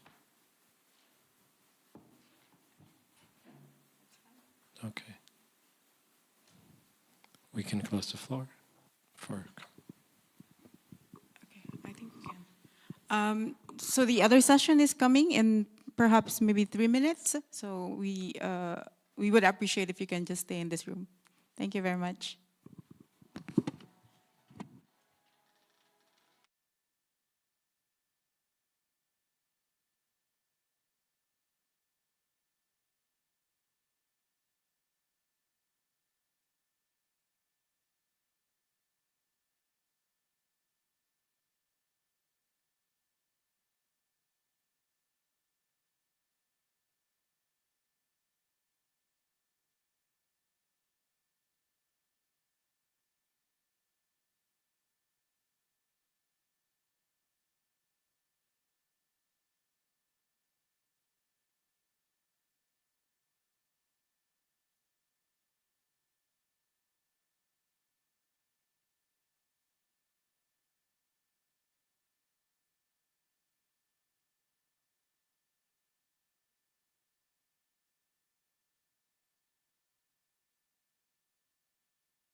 All right.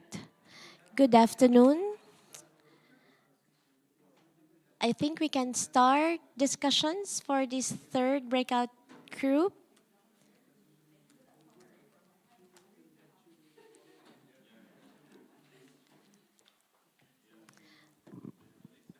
All right. It's going to be a relaxed dialogue because we're very few in this room. You would have all the time to discuss. So, good afternoon. I am Lyde Seya, Maria Adelaida Antoinette Seya. I'm from UN Habitat. I am the Asia Pacific Regional Coordinator for our Climate Change and Urban Environment Program. And I'm going to be your facilitator for this breakout group where we are going to discuss ocean-based action in nationally determined just transition pathways that enhance food security, where our discussion would focus on answering the question, how can ocean-based action, including protection and restoration of marine and coastal ecosystems, and the promotion of sustainable fisheries and aquaculture, contribute to the holistic and inclusive nationally determined just transition pathways that strengthen not only food security, but also resilience while also delivering mitigation co-benefits. So as in the previous sessions, you can raise your flag and I'd give you the floor. And then we can continue doing that until time is over. And we also have participants, I believe, online, and we'll also give them the chance to contribute. So I'm opening the floor now for your contributions and your inputs.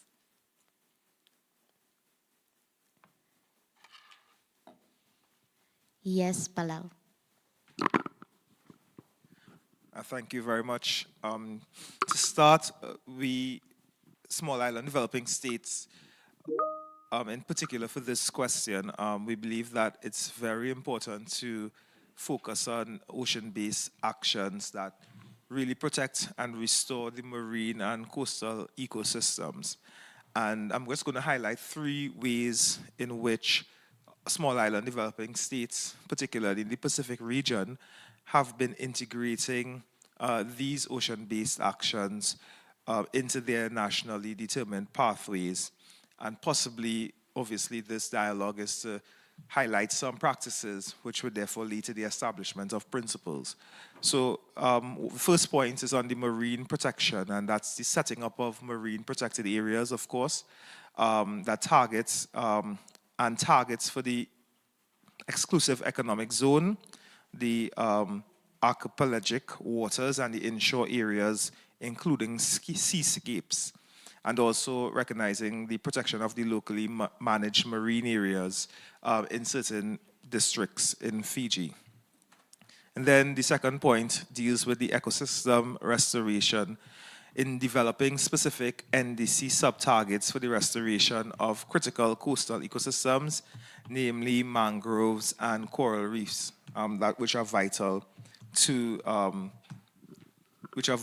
the resilience of many of the islands within the region.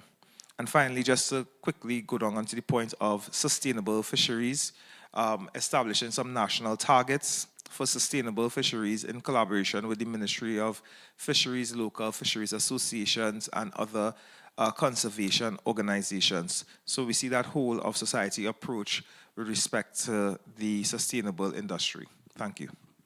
Thank you very much, Palau, for those 3 points.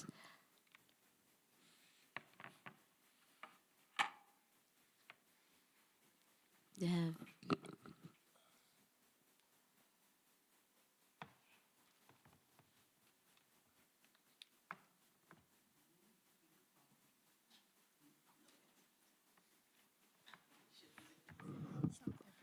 Yeah, from South Africa. Thank you very much. Hi, yes, thanks. This is Pilati from South Africa.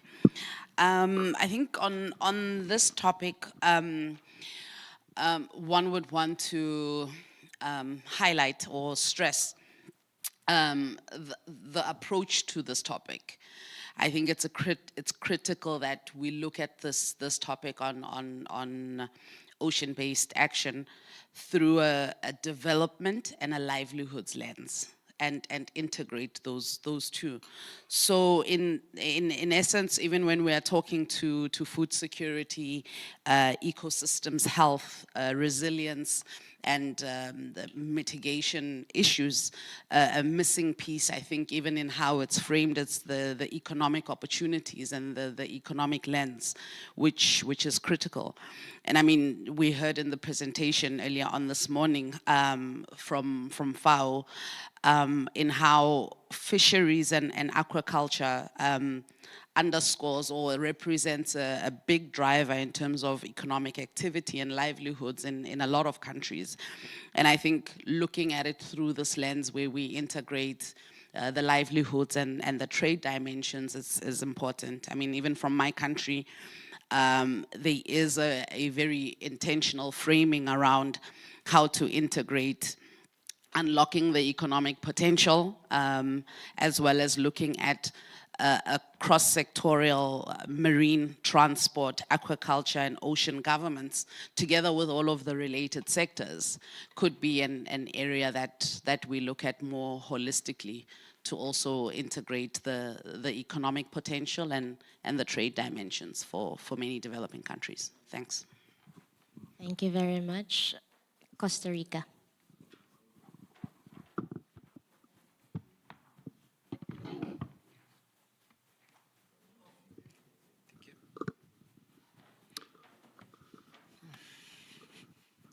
Thank you. Building on what the colleague from Palau just said, from Costa Rica's experience, ocean-based action should be part of national climate implementation, not a separate agenda. In our latest NDC, we're strengthening the ocean dimension through contributions on marine spatial planning, coastal and marine ecosystems, and marine waste. These areas are directly connected to today's discussion. Marine spatial planning can help organize different ocean uses, while ecosystem protection and restoration can support food security, sustainable fisheries, resilience, biodiversity, and coastal livelihoods with climate co-benefit. The key is to design ocean-based action according to national priorities with meaningful participation so that it supports local communities and long-term resilience. Thank you. Thank you very much, Costa Rica. Do we have any intervention or flag from online? None. All right. I think, yeah, thank you very much. I think your contributions are enough for us to carry this and report back to the plenary. Right now, however, we still have someone from online, Teresa Anderson, from ENGO. Hi, thank you very much. Yes, maybe to reflect on just transition approaches and how they connect to oceans and fisheries questions. I think it's important to note that as with agriculture, there are inequalities underlying in the fisheries context. You have industrial, commercial fisheries, you have small fishing led by local communities. Often these are antagonistic and deeply unequal access to power, to influence, and that needs to be tracked and understood and taken account of in shaping just transition in oceans. Sustainability questions, including net, practices of gear and net practices. These are often the large scale is the unsustainable practice, but not always. Small scale can also be unsustainable although it can often be the more sustainable. So these need to be understood carefully and taken account of. And that's why it's really important, as with all just transition processes, that mapping actors through the chain is really important. It's not only the boat owners and the fishermen, it's also the laborers on the boat, sometimes who are migrants, sometimes who are poorly paid and sometimes who are large corporate actors, sometimes who are local fisher people. Sometimes in local contexts, they can be women fishers. But then you also need to track the actors up the chain, including local markets, actors. Often it's women that manage local markets, that do the local processing, and so there needs to be careful tracking up the food chain, and not only just engaging the more powerful actors that own the boats. And so then there needs to be their clear participation in shaping any plans. These participatory processes need to be done in ways that local communities, including women, can meaningfully engage, including through use of local language, framing, timing, and coordination of meetings, so that people can actually participate around the realities of their daily lives. These are all details that need to be carefully taken into account. Also, the vulnerability of fishing to the climate. We know that fish breeding patterns, fish migration patterns are changing due to climate change. So that also needs to be taken account of, as well as, and so then that's when training, social protection, support for marketing and diversification, economic diversification, all need to be carefully integrated into the plan. So yeah, just thinking about what just transitions could look like or need to look like in these contexts. Thanks.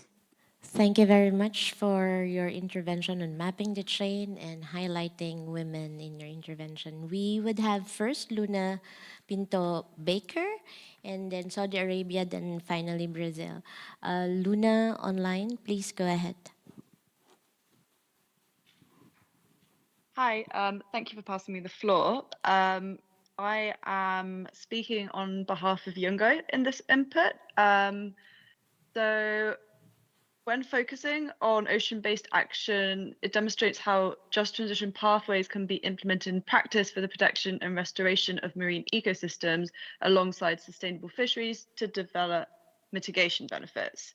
So I think this has been mentioned already in this room, but we'll just highlight again the importance of blue carbon ecosystems, including mangroves, seagrasses, and coastal wetlands, as a critical mitigation pathway, as they sequester and store significant amounts of carbon, particularly in their soils over long timescales, while underpinning essential ecosystem services for coastal communities.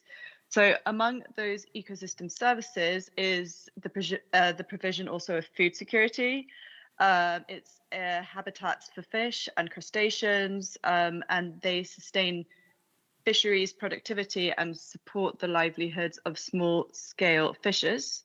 Their degradation poses direct risks to both income and food availability in the long term.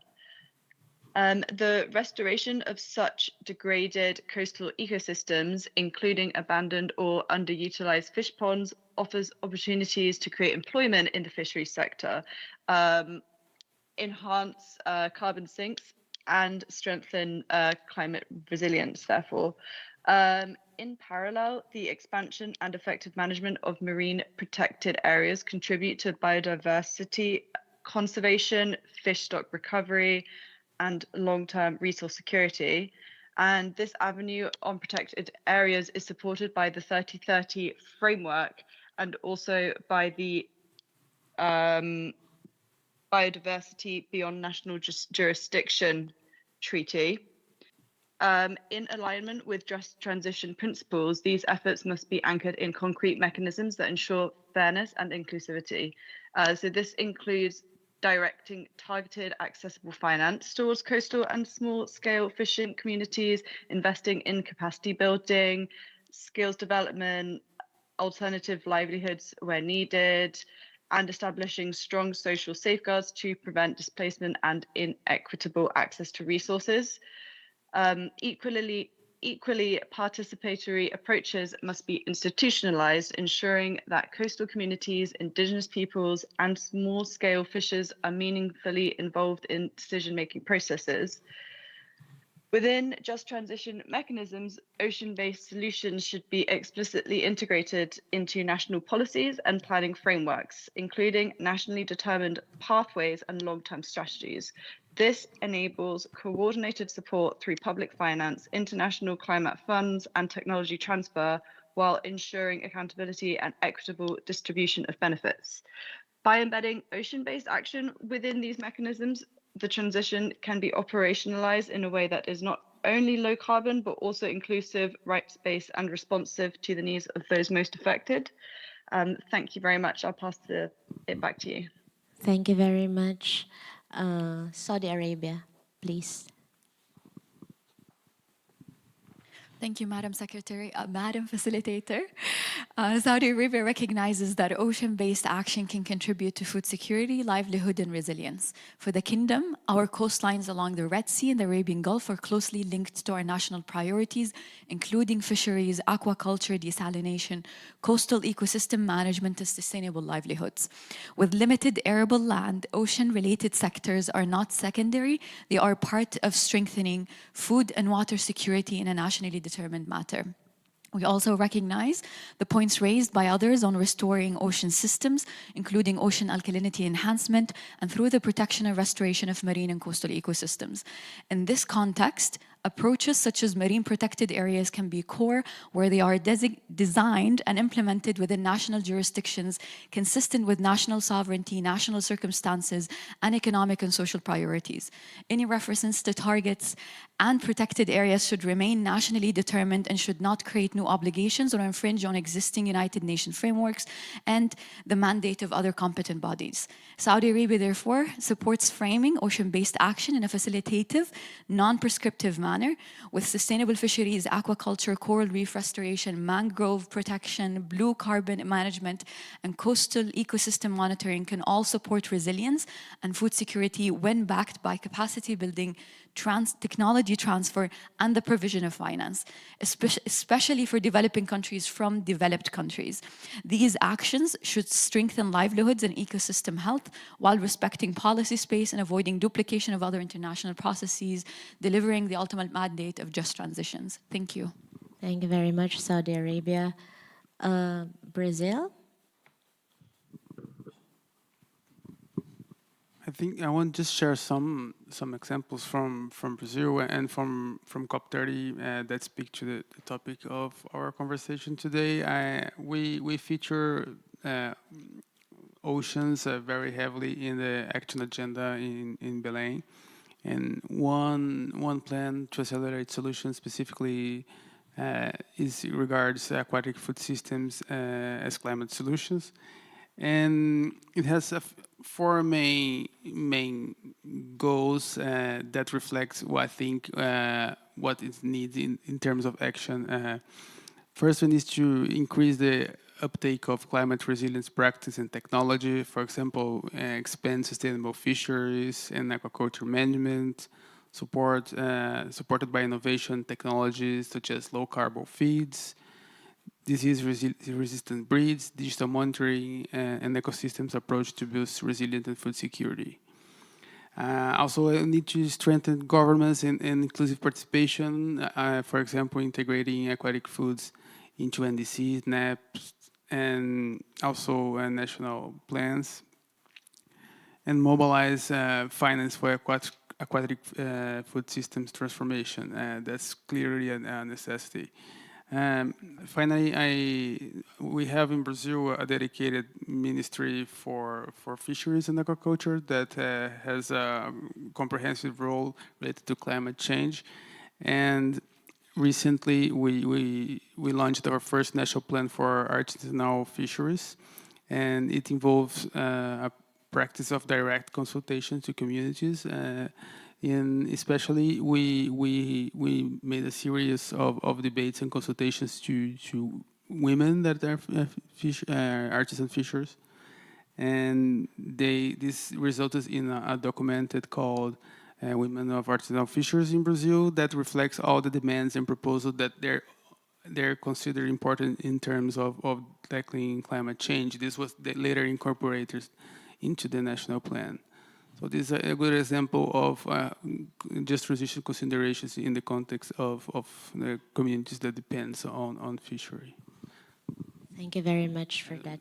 Just I remember one other example. It's important to reflect their realities. The work, especially the workforce of fishery, is not easily comparable to the other settings. So, for example, there are some periods that they cannot fish. They need to protect the stock. So you have to have special designs of protection of their reality differs. So this also have to be taken into account. Thank you very much. Indeed, very important to look at the real context and the nuance on the ground. So I don't see any other flag up, nothing also online. With that, I'd like to thank you all for your contribution. Thank you for providing us the examples and sharing us your thoughts. And I'll try my best to capture it all and share it during the plenary, which will happen right after this. And we would have to move back up. So good afternoon. Thank you.